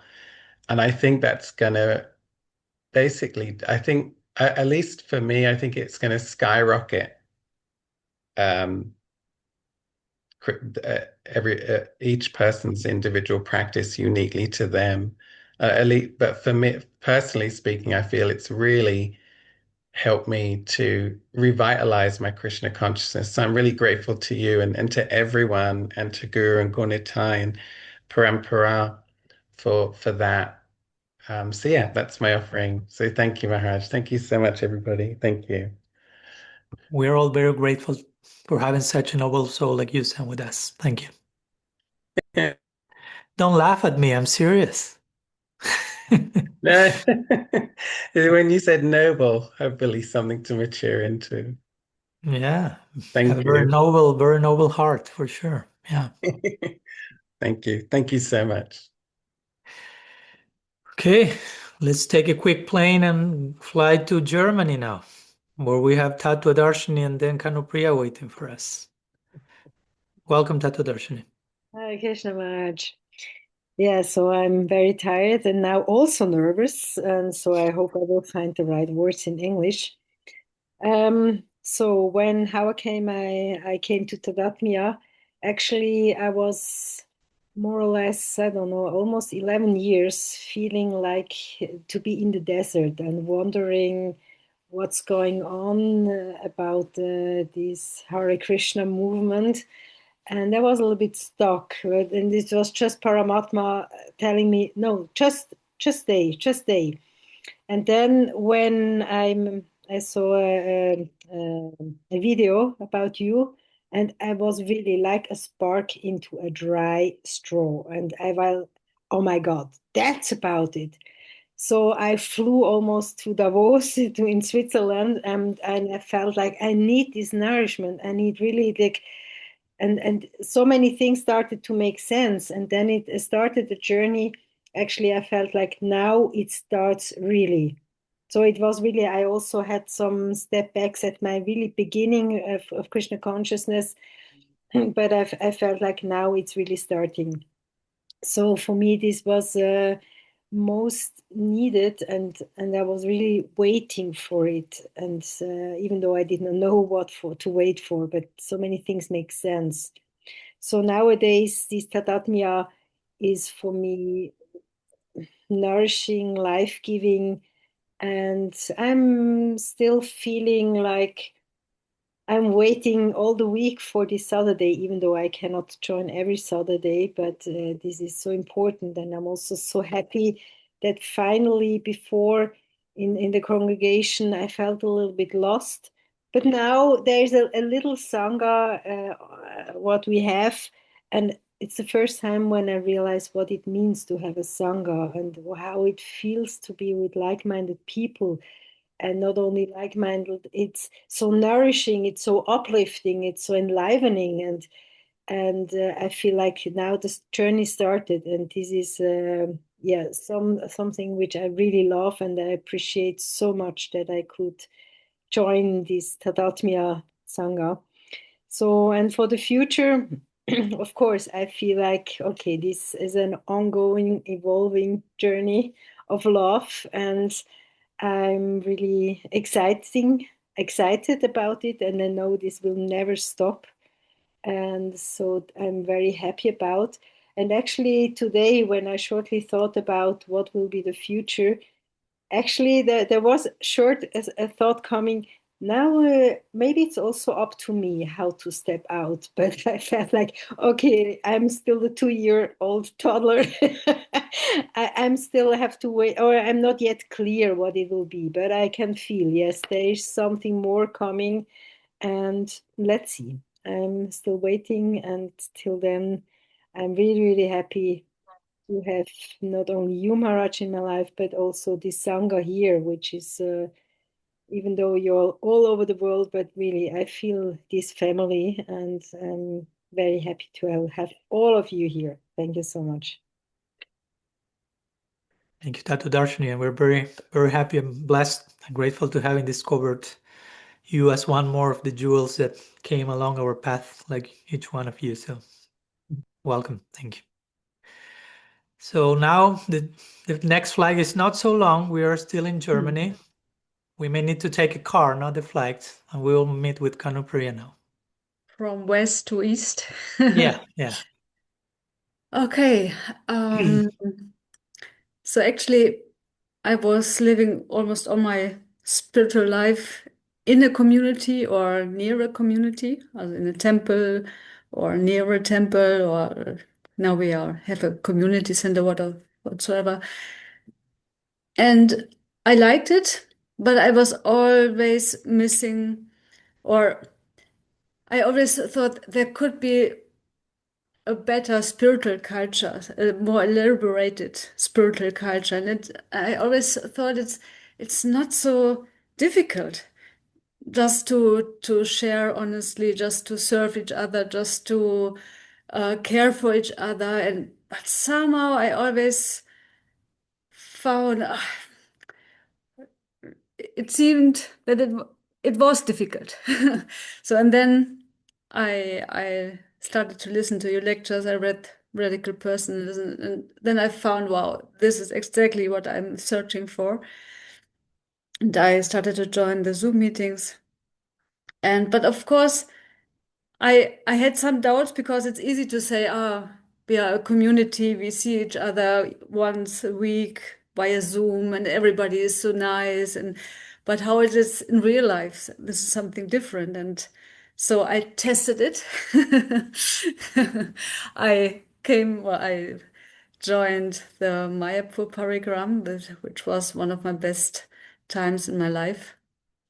And from the beginning, I was just overwhelmed. Even before, how Bhakti Rasa and you, how you cared for each one of us. And from even months before we started to create a group, and Bhakti Rasa did such a good organization. She tried to satisfy every need and so on. And then when we came to Mayapur, I really felt from the beginning, this is really a spiritual culture, and you showed us in so many small ways how to live radical personalism. Also starting from being punctual, or taking care that nobody is getting lost when we walked somewhere. There was always some Prabhu behind, watching out that nobody gets lost, and so many small gestures, and it was really wonderful. And yeah. And yeah, I hope that I can support this Sangha, this radical personalism, in any ways. So practically, I mean, and I feel I can already do some things. I try to integrate all these aspects in my normal activities, and it works. It's so inspiring. Thank you so much. Thank you, Kanupriya. And welcome on another level. We can always be welcomed deeper and deeper. So a deeper welcome to each one of you. Okay, from Germany to the Netherlands now. We have Vincent and Jennifer, and little Nimai probably taking rest now. You can unmute yourself. Welcome. Yeah, we are unmuted. Oh, now. No, okay. Yeah, we are unmuted. Okay. Maybe first, I'd like you. Can I talk? Sure. Okay. I'm starting to talk, but I didn't ask. Maybe first, I want to say congratulations to everybody because of the second birthday. It's a custom here in the Netherlands to congratulate the whole family, and many times also the friends. And I came to know that it's not a custom everywhere to congratulate everybody.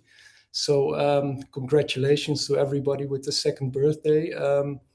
I'm very happy that I can be, not weekly, but most of the time be part of this. I came into contact through the book Radical Personalism, which after being for 30 years in contact with ISKCON devotees, I've always had some, reservation, one foot in, one foot out. That's a bit my place. After reading Radical Personalism, I thought, well, this is how it should be. This is how I would like it to be. And all the things I was, always doubting were, were coming to the right place. Now I'm at this moment, I'm happy to getting to know you slowly a bit, all the people. I have the feeling everything can be asked. I'm happy with that. And that's for me very important that, people can ask anything that they want to ask and be free in that sense. And for the future, I hope to get to know everybody more. That's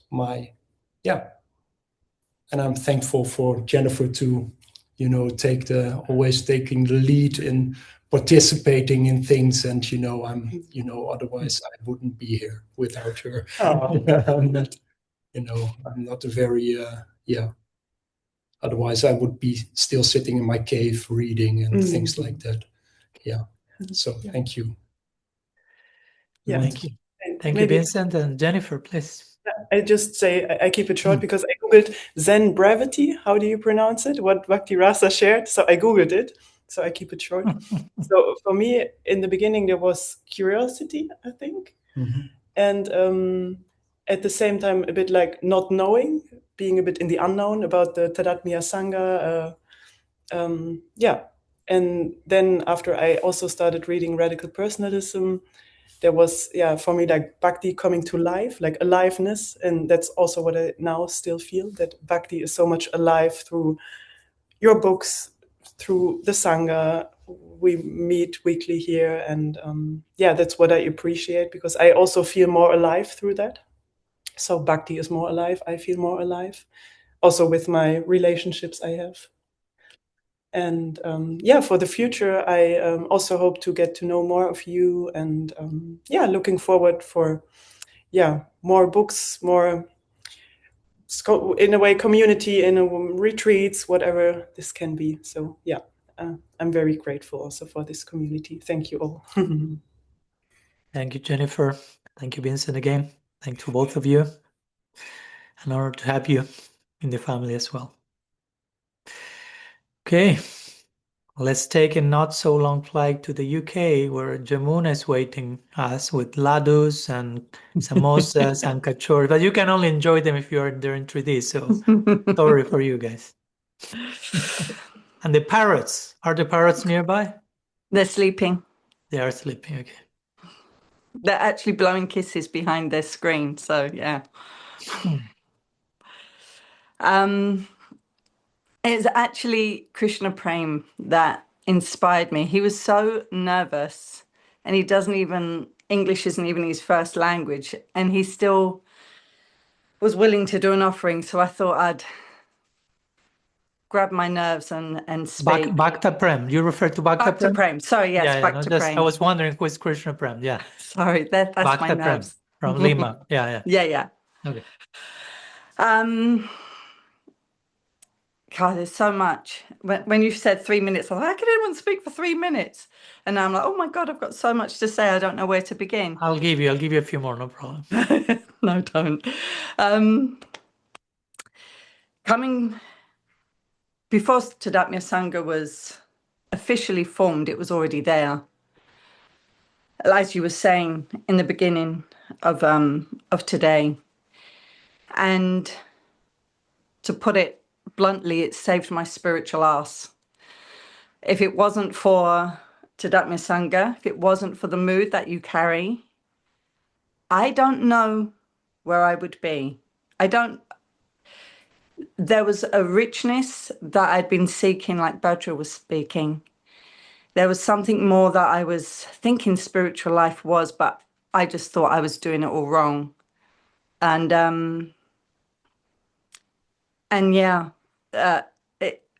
when Badra was speaking and she was saying that there's spiritual truths, spiritual siddhantas that have fallen into place. And it's like, how did I never see that?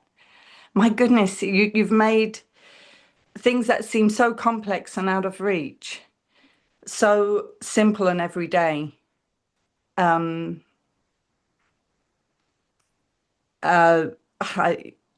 The individuality, a voice. I'm definitely in my 2-year phase, 100%. I'm learning to say no. I'm pushing the boundaries, being a little rude sometimes, throwing a few tantrums.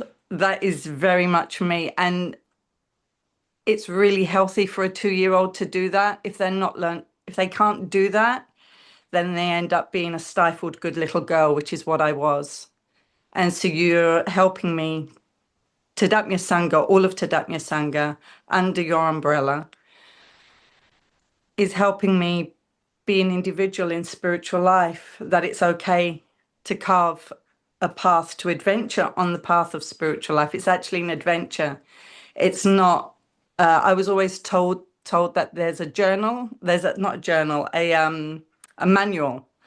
There's a manual and you follow the manual. This is what the human form of life, it comes with a manual. But the manual's a bit boring and it's, it's a bit stiff and it's a bit, it doesn't allow for individuality. And the manual, the very broad manual that TADATMYA Sangha is offering is wonderful. It's rich, it's nourishing, it's colorful, it's vibrant, it hums, and I can push the boundaries on it. I can feel like I'm not going anywhere and then I'm going somewhere, all within a few moments. Yes. I just hope that it continues on.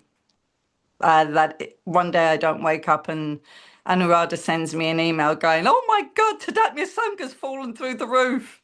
And it's no longer there. Everything's been eliminated. It's all deleted off the internet." That would be so devastating. So yes, continue on. Please continue on.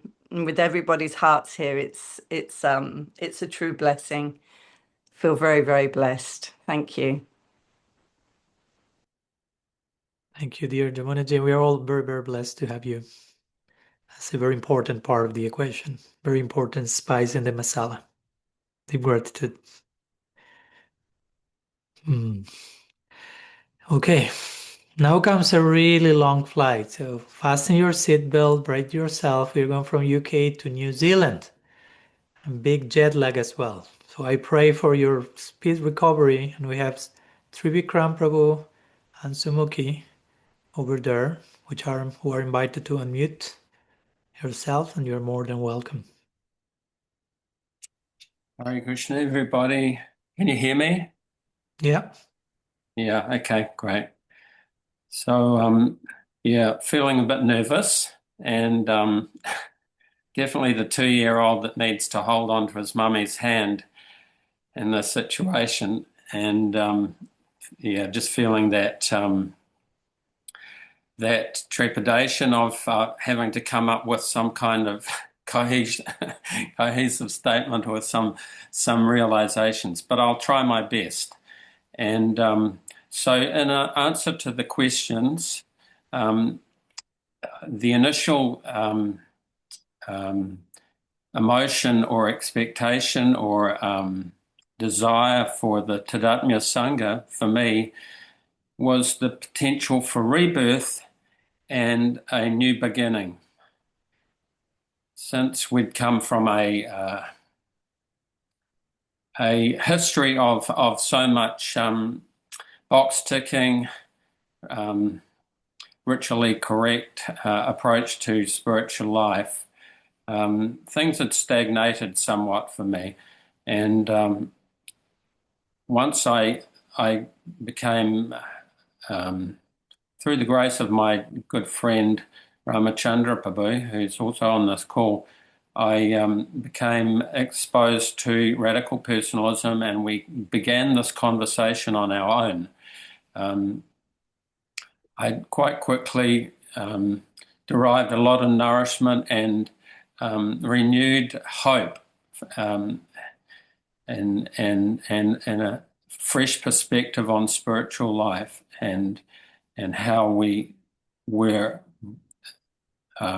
introduced to it in our formative years. And not to say that those weren't unhealthy ideas, but they were very infantile expressions or interpretations that I needed, for myself at least. I won't speak for my wife, but I needed to move on from to actually gain some hope and some newness in my approach to my spiritual life, rather than come to a place of losing all hope altogether, which was becoming the pattern in my consciousness, and more or less throwing the baby out with the bathwater. So this Sangha has actually given me, it's an answered prayer in a sense. And as Maharaj, you said, the seeds perhaps were planted in some time in the past, and our inner cultivation and realization was starting to actually beg for more answers to the questions that were coming. So TADATMYA Sangha had was not promising, but it was giving indications that actually this is the place I should be looking. So here, henceforth, we proceeded, and and it also it's an embodiment of certain ideals as we've been reading throughout the course of studying radical personalism and being part of the conversation. It's brought form to that. This TADATMYA Sangha has brought form to the concepts that we've been introduced to, and so that is very much the idea of relationality and how the process of individuation and its relevance to actual spiritual life was going to actually meet the tarmac or meet the road. So yeah, both the relational aspects of that and the conceptual aspects have become born some more of a tangible form by being part of a sangha like this. And as far as to the now, well, happy birthday to all of you, because I'm so grateful for what this sangha affords us, and practicing what we're hearing, what we're preaching, what we're talking about, how to become vulnerable, how to be present, and how to be real, and to embrace our own personal. Okay, so and then into the future, I'll try and keep it brief. This is a portal for me to our higher aspirations, not as a future destination, but an invitation into the deeper here and now. So that's quite heady, but these thoughts are there in the consciousness, and we've got to see our way as to where this is all leading, and if we can stay on the boat, get across the ocean, then may that happen. I'm getting a kick from my good other half here that my time is up. Thank you, Sumuki. Yeah. I was trying to kick you from here, but you didn't feel it, so Sumuki received the instruction. Yeah, there was a nudge. I could feel it coming through. Yeah. So, and perhaps into the future, 2026 and on, perhaps more actively contributing to sharing forward, physically manifesting, organically evolved communities. I say here to that aspiration, and I definitely see that as a way forward to actualize our deepest aspirations spiritually and in the area of brotherhood and sisterhood, and getting to know one another in very real and tangible ways. So I'll finish there. Thank you all for tolerating that, and Hare Krishna, happy birthday. Thank you. Thank you, Trikram Prabhu. Very happy to have you here with us. Okay. Who else? I'm seeing Shamakund raising his hand from Czech Republic. So back from, sorry guys, back from New Zealand to Czech Republic. There we go. Welcome, Shamakund. Dandavats to everyone. Hare Krishna. I'm sorry for my foggy screen at first, but it's connected well to my answers to the question, because I used some metaphor of water in the desert, as Tatadarshini described. So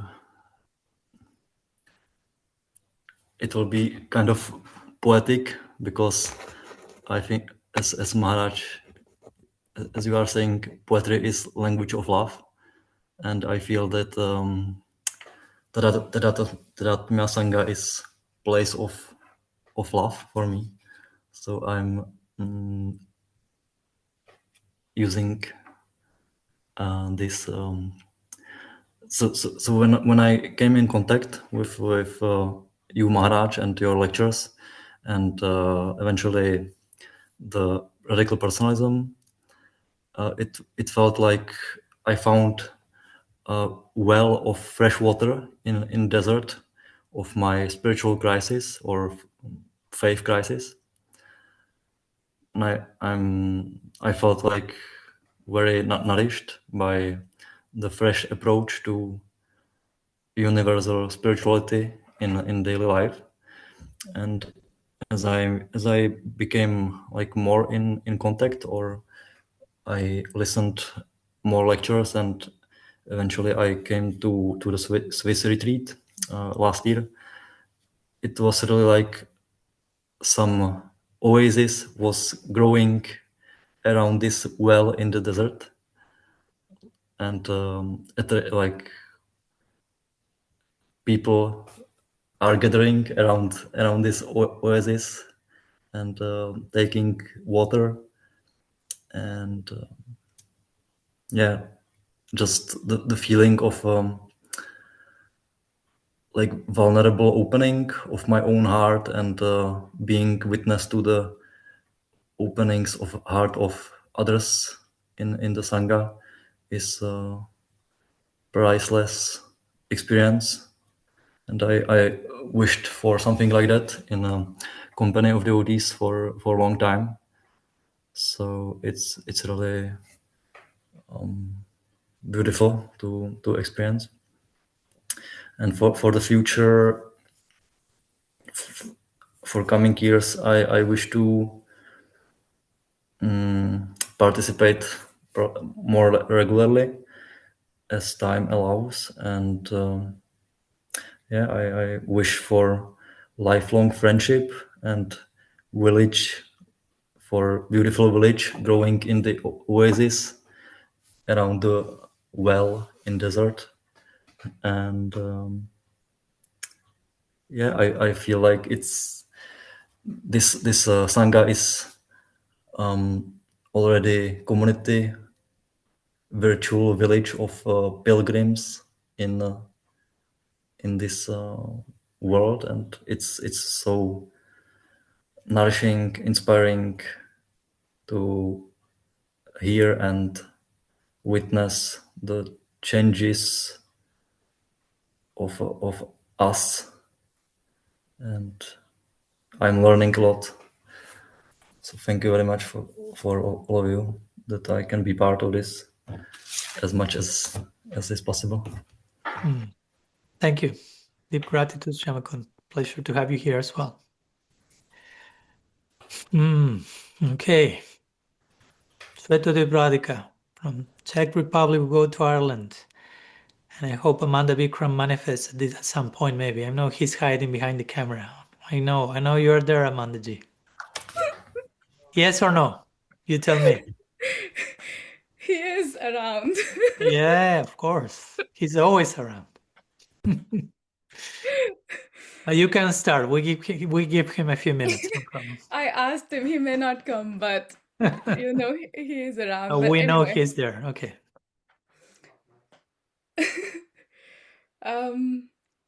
Okay. Yeah, first of all, thank you. And what Tadatmya meant to me when I first joined,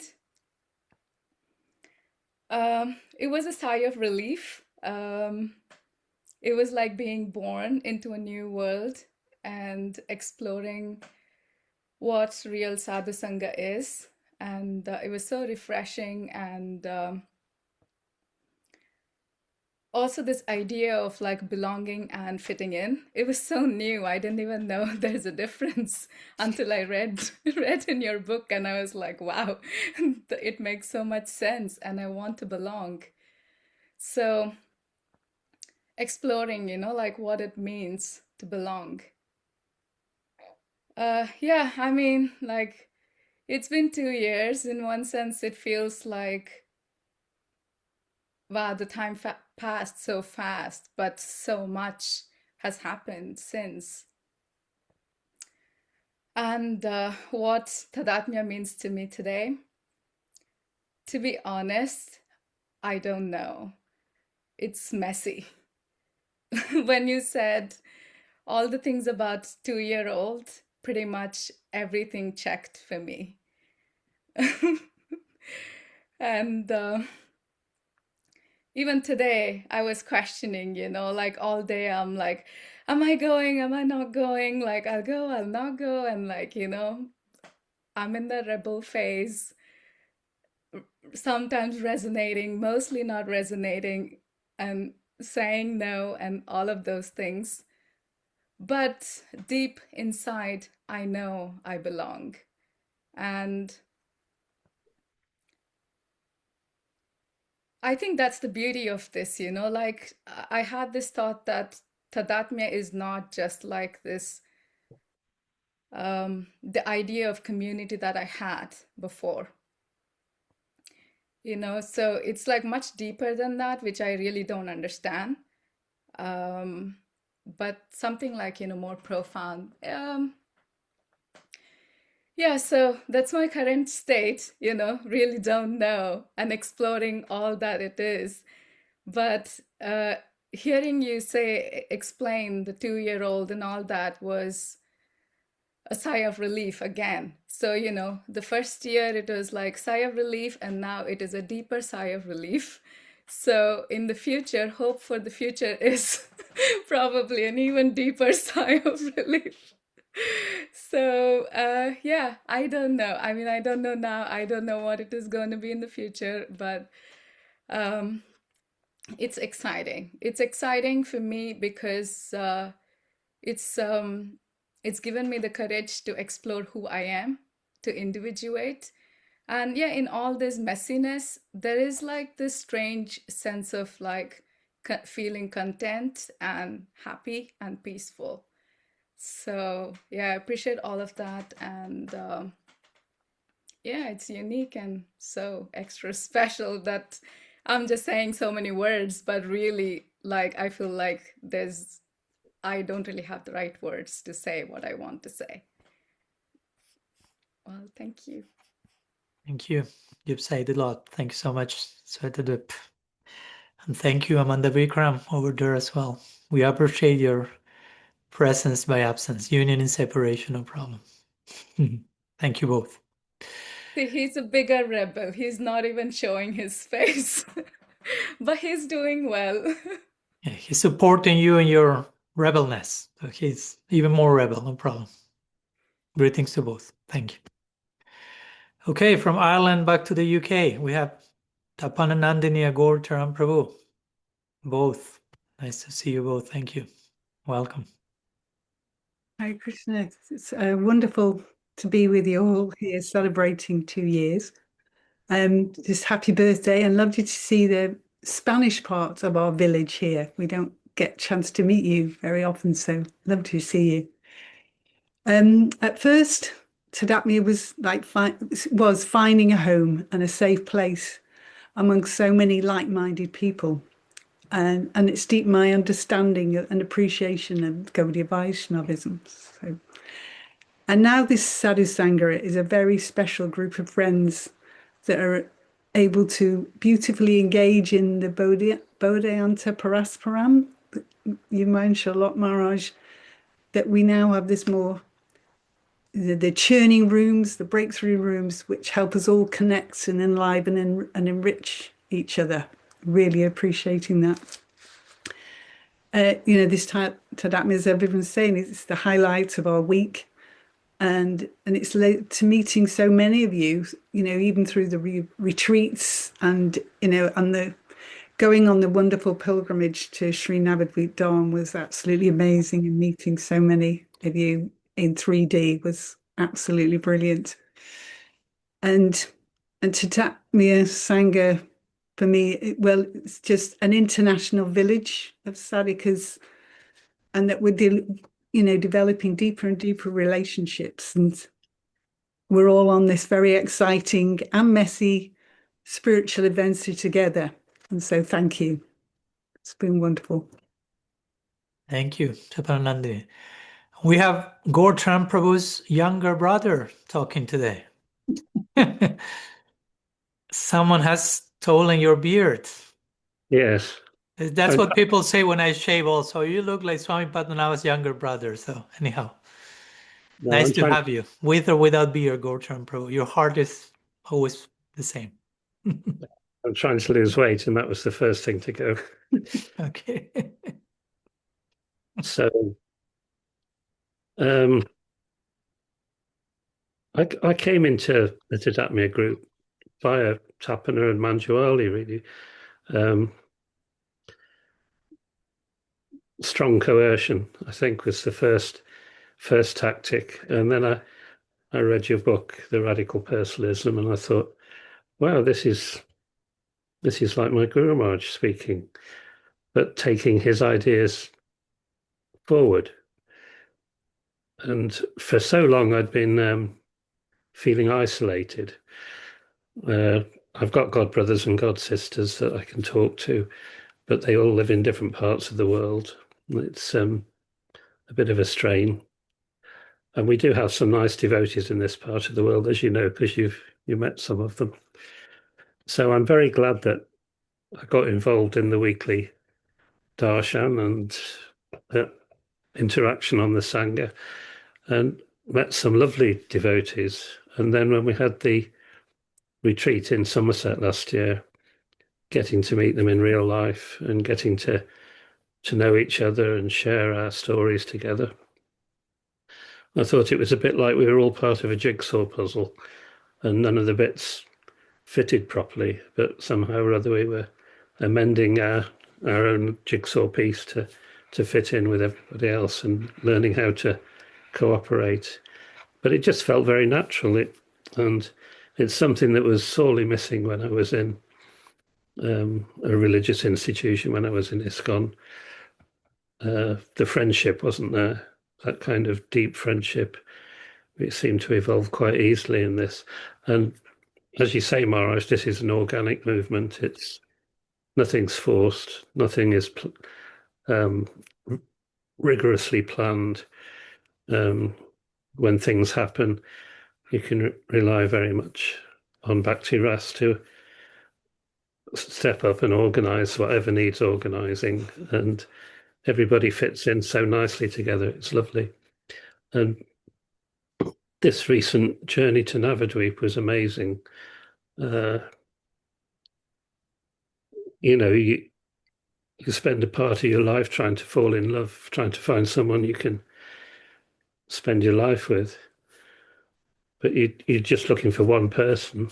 But in this Sangha, it's like you fall in love with 30 or 40 people all at the same time. It's very, very odd and wonderful. So long as it's okay with Tapan and Nandini, we don't have a problem. So she's glad I'm not bothering her. She's also fallen in love with those same 40 people, so no problem. Yeah, no. And in the same way as I came to my Guru Maharaj, which was not a planned way or anything, it just seemed an organic thing that I landed at the feet of Srila Bhakti Rakak Srila Sridhar Maharaj.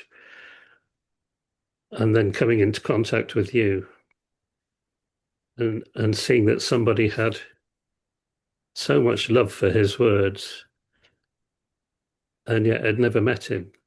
And it just gave me so much encouragement because I love my Guru Maharaj and I love to talk about him. And being in Navadvip last year was one of the big highlights of my life, being able to share stories of my Guru Maharaj with everybody in his place, in his rooms, in his building. And you enabled all that to happen. And I'm so grateful. And as to what's going to happen in the future, I feel that inevitably communities will happen. You can't keep printing all these books and saying all these things, Maharaj, without people being attracted. So more people will come. And I think we all have to step up a bit, really. It's not just you that this is all hanging on. I remember I was having a moan about my life years ago to an older lady, and she said, if you feel you're in the darkness, sometimes you have to become the light. And it struck such a chord with me. And yeah, we can't just keep moaning about how things are. We have to step up, and whatever we imbibe, and this is something my Guru Maharaj said, you're training to be a doctor. You don't have to wait to be the perfect doctor before you can go and treat people. If you have some knowledge of spiritual life, it's your duty to share whatever you've got, even if it's just a little bit. It's your duty to share it with other people. And if you have a lot, it's certainly your duty to share it with other people. So I think in an organic way, that's how this will move forward. And I know lots of people in different organizations are planning their preaching manifestos and how they're going to convert everybody. But this is Krishna we're talking about. He's going to do everything in a different way. He's going to do it through his agents in whatever way he wants to do it. And we have to be ready to be part of that. So thank you, Maharaj, for what you've done. Happy birthday, everybody. I'm looking forward to the third year birthday next year and see what's happened. Thank you. Thank you, Gorcharan Prabhu and Nandini. Always an honor and sweet pleasure to have both of you with us. Thank you. Back to New Zealand, my friends, with our dear Patrak Prabhu. Just organize these flights. From that geodesic dome, where a few interesting things happened in connection to the TADATMYA Sangha as well. So, Patrak, invited to unmute yourself, please. Welcome. Yeah, Haribol, welcome to everybody. I didn't find TADATMYA Sangha. TADATMYA Sangha found me. This beautiful present landed in my lap one day, and I'm still actually in the process of realizing how important it is for me and how much it gives me. And things happened to me since I became part of that Sangha that I never thought possible. In such a short time, getting to know people on such a deep level. And just up to this point, the speakers and also the people following me are the perfect example, really, what it encapsulates for me, how important it is, how the people are in this Sangha. So for me, I'm happy to be part of it. And for the future, I'm happy to make as many mistakes as I can within this group and sometimes make a fool of myself because I know that's the place to do it for me. So thank you, everybody.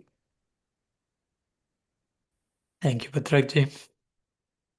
Very happy to have you here, as usual. Thank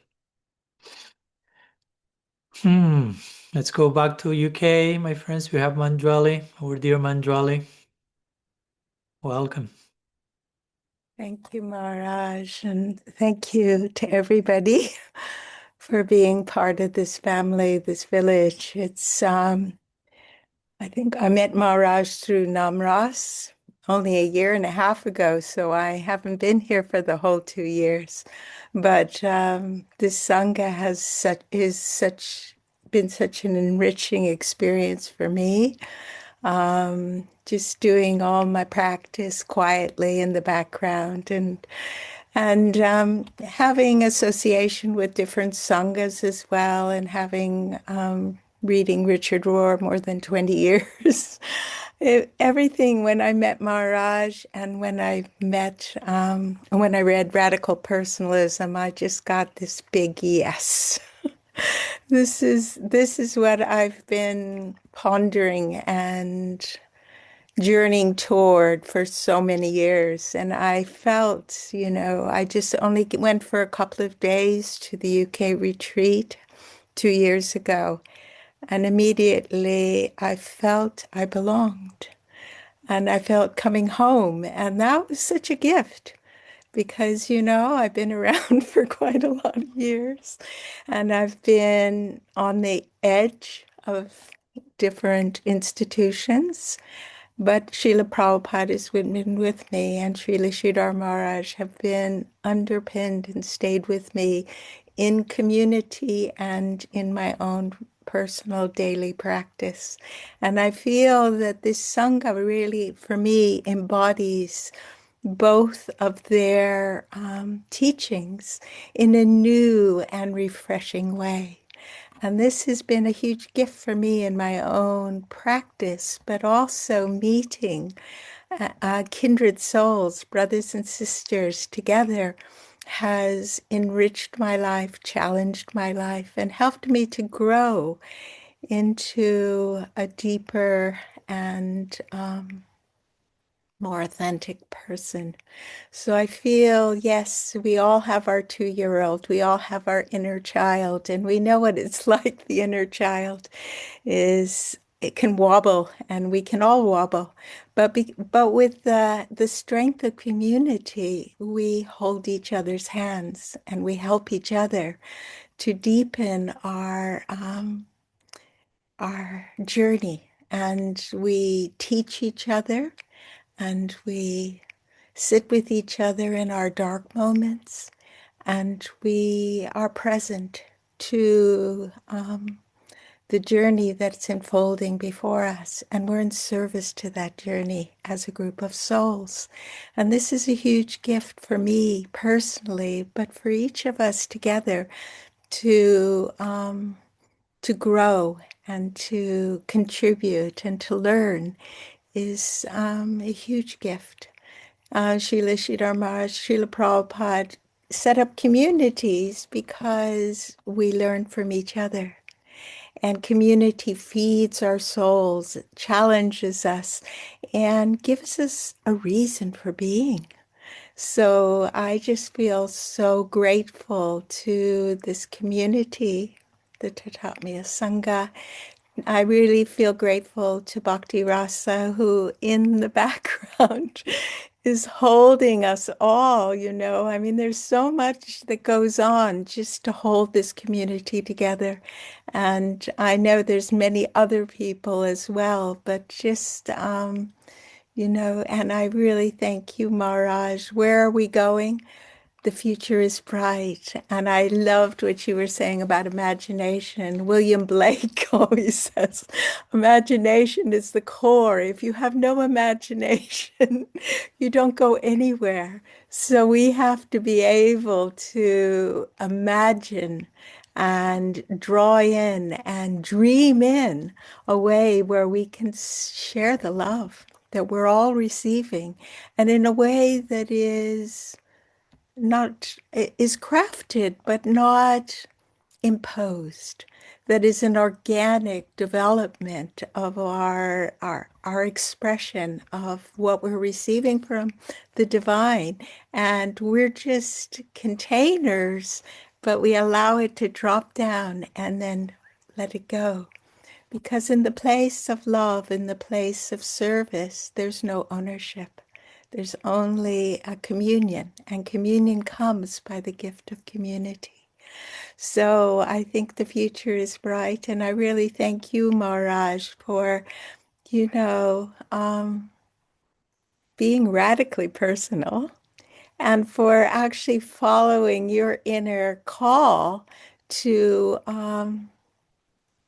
be creative in how you share Gaudiya Vaishnavism in the world. And I really love as well the interfaith, work, how, Gaudiya Vaishnavism is a broad church, and that actually it has so much wealth, but that wealth it comes through our humanity. And with other brother and sister faiths, we have so much more in common than we do that separates us. So this weaving together of our spirituality and our divinity, and allowing that to blossom in the world is the way forward, and that is what will bring peace. That will give us a sense of purpose and a sense of belonging and a sense that we can do this forever if we actually can, just embody what we're all being gifted as a group of souls at this point in time.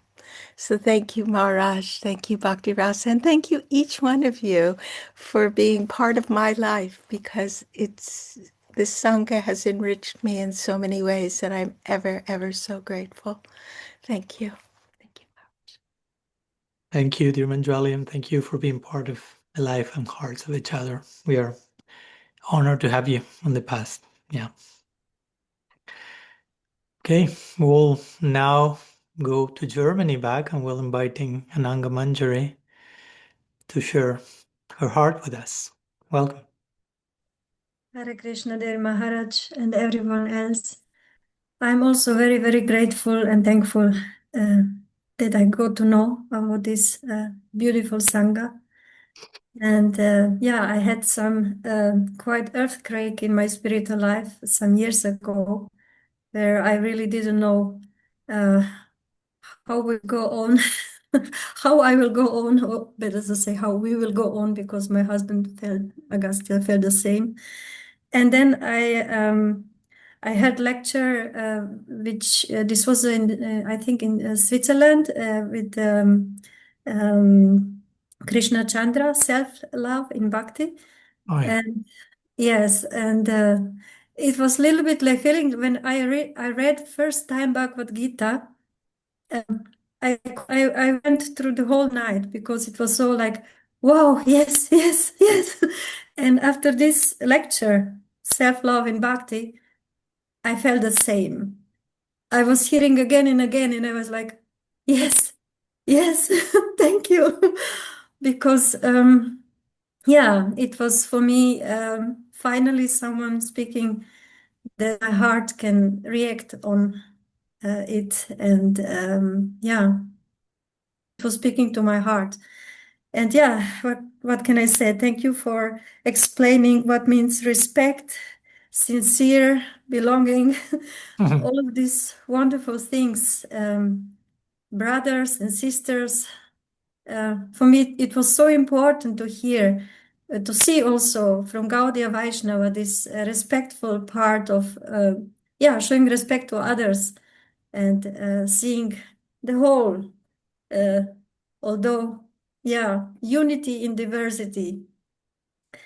And what I'm expecting, I'm just open and hope that I will grow together with all of you and learn, like you're always saying, we are students for the life. So I hope to be student for the life.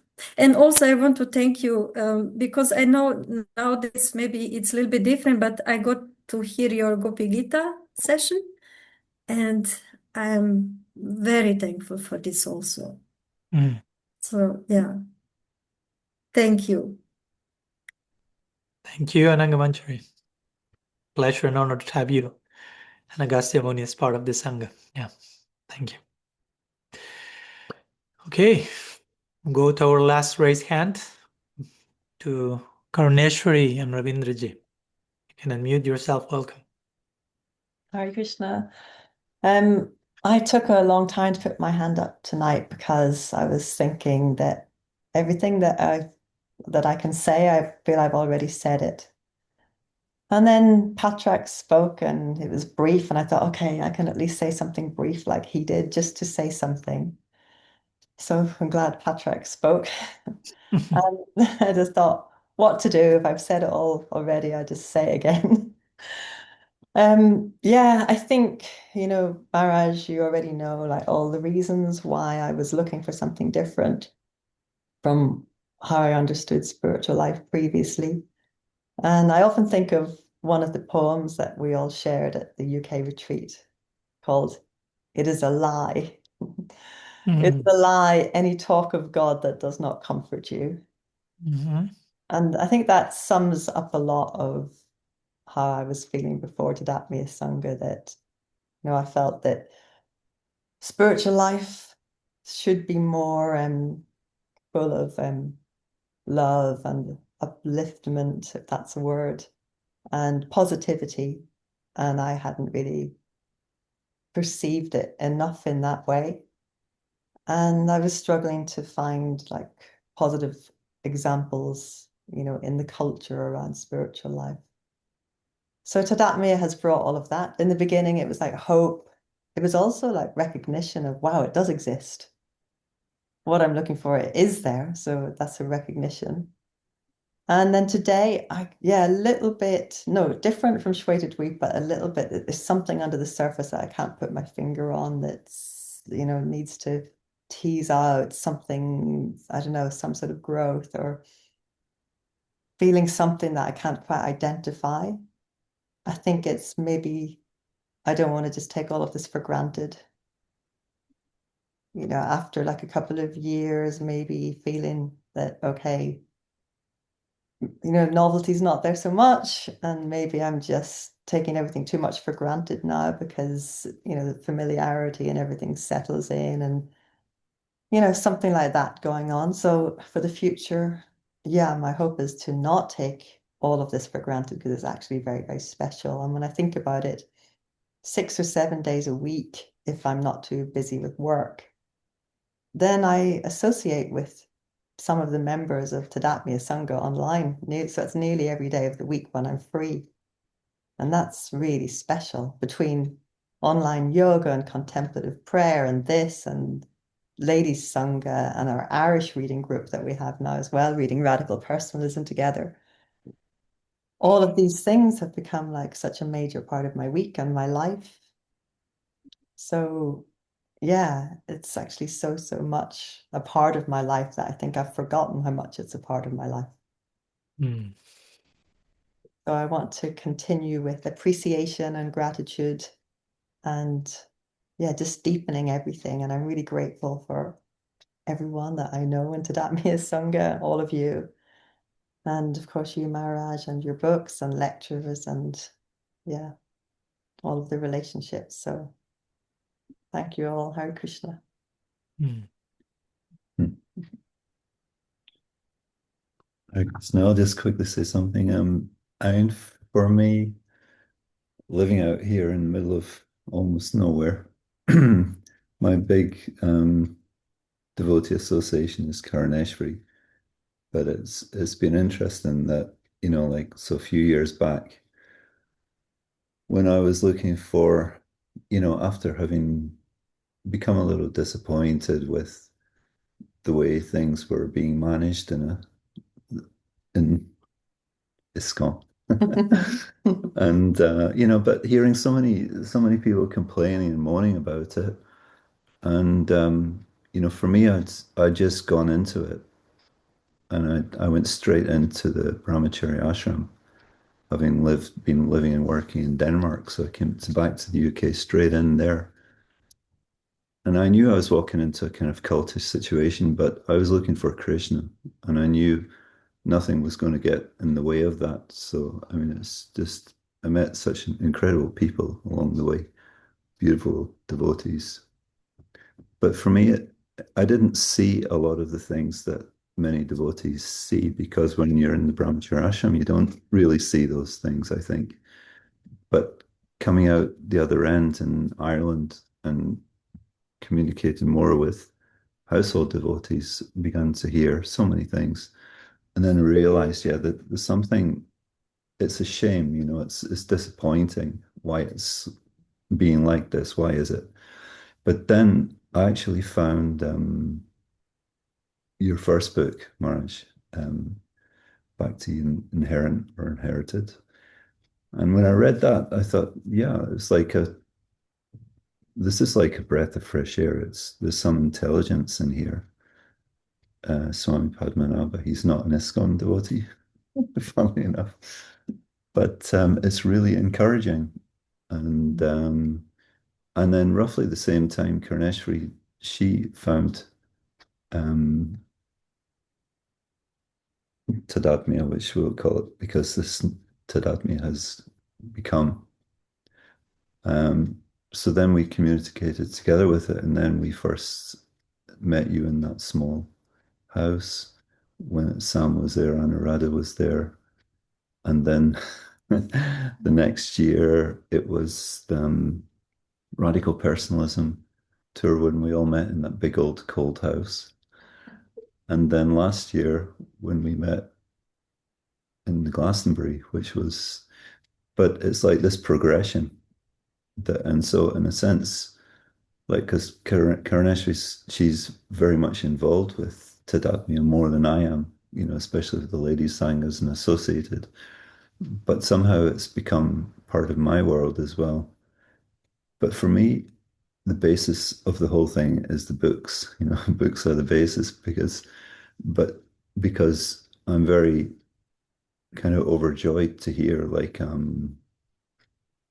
Gaudiya Vaishnav scholar, like in our time in the 21st century, writing material that's enlivening, encouraging, and you know, progressive.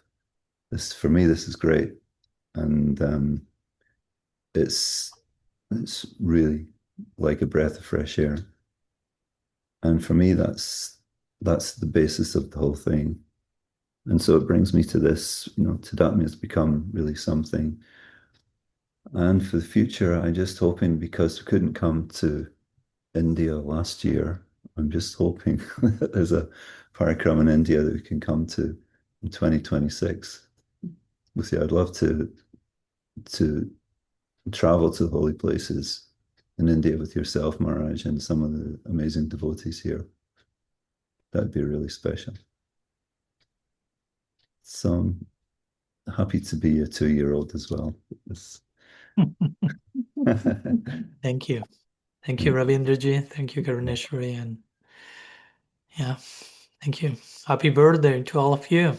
2 years old, but it feels very, very glorious, very deep for being a 2-year-old. So with all the messiness included. And yeah, thanks to all of you present today, those who were able to share, who were not able to share. You're sharing in so many ways always. So thank you to each one of you for your contribution of your life, of your presence, of your affection, of your willingness to grow and to transform and to extend that to your environment. And yeah, I'm blessed and honored, and I'm willing to continue this journey for the rest of forever. Again, we're having a trailer of eternity right here, right now, feeling I could be doing this forever. So that said, we'll put the sharing to rest. We have gone almost 3 hours, so I want to give you a break, and we need to process and ruminate all the gift that each one of you have presented today, whether in form of words and presence and empathy. So lots of love and affection and gratitude to each one of you. And it's an honor for me to continue on this TADATMYA Sangha journey, walking together the pilgrimage with each one of you. And yeah, open to the unfolding, whatever is waiting for us on the other side. We'll go in there, taking hands, and continue making our little quantum leaps together. So thanks so much, and see you next Saturday. For those who will like, we will resume, continue our usual Q&A satsang on Saturday, same time, same channel, but always new, ever-evolving hearts. In TADATMYA Sangha, Sriman Mahaprabhu ki jai, Shri Harinam Sankirtan ki jai, Sadhu Sangha ki jai, TADATMYA Sangha ki jai, each of you ki jai, Gaur Pramanand Hari Hari Bo. Haribol. Panchakalpataru Vishya Prasinda Vyavacha Patitanam Pavani Vaishnavabhya Namo.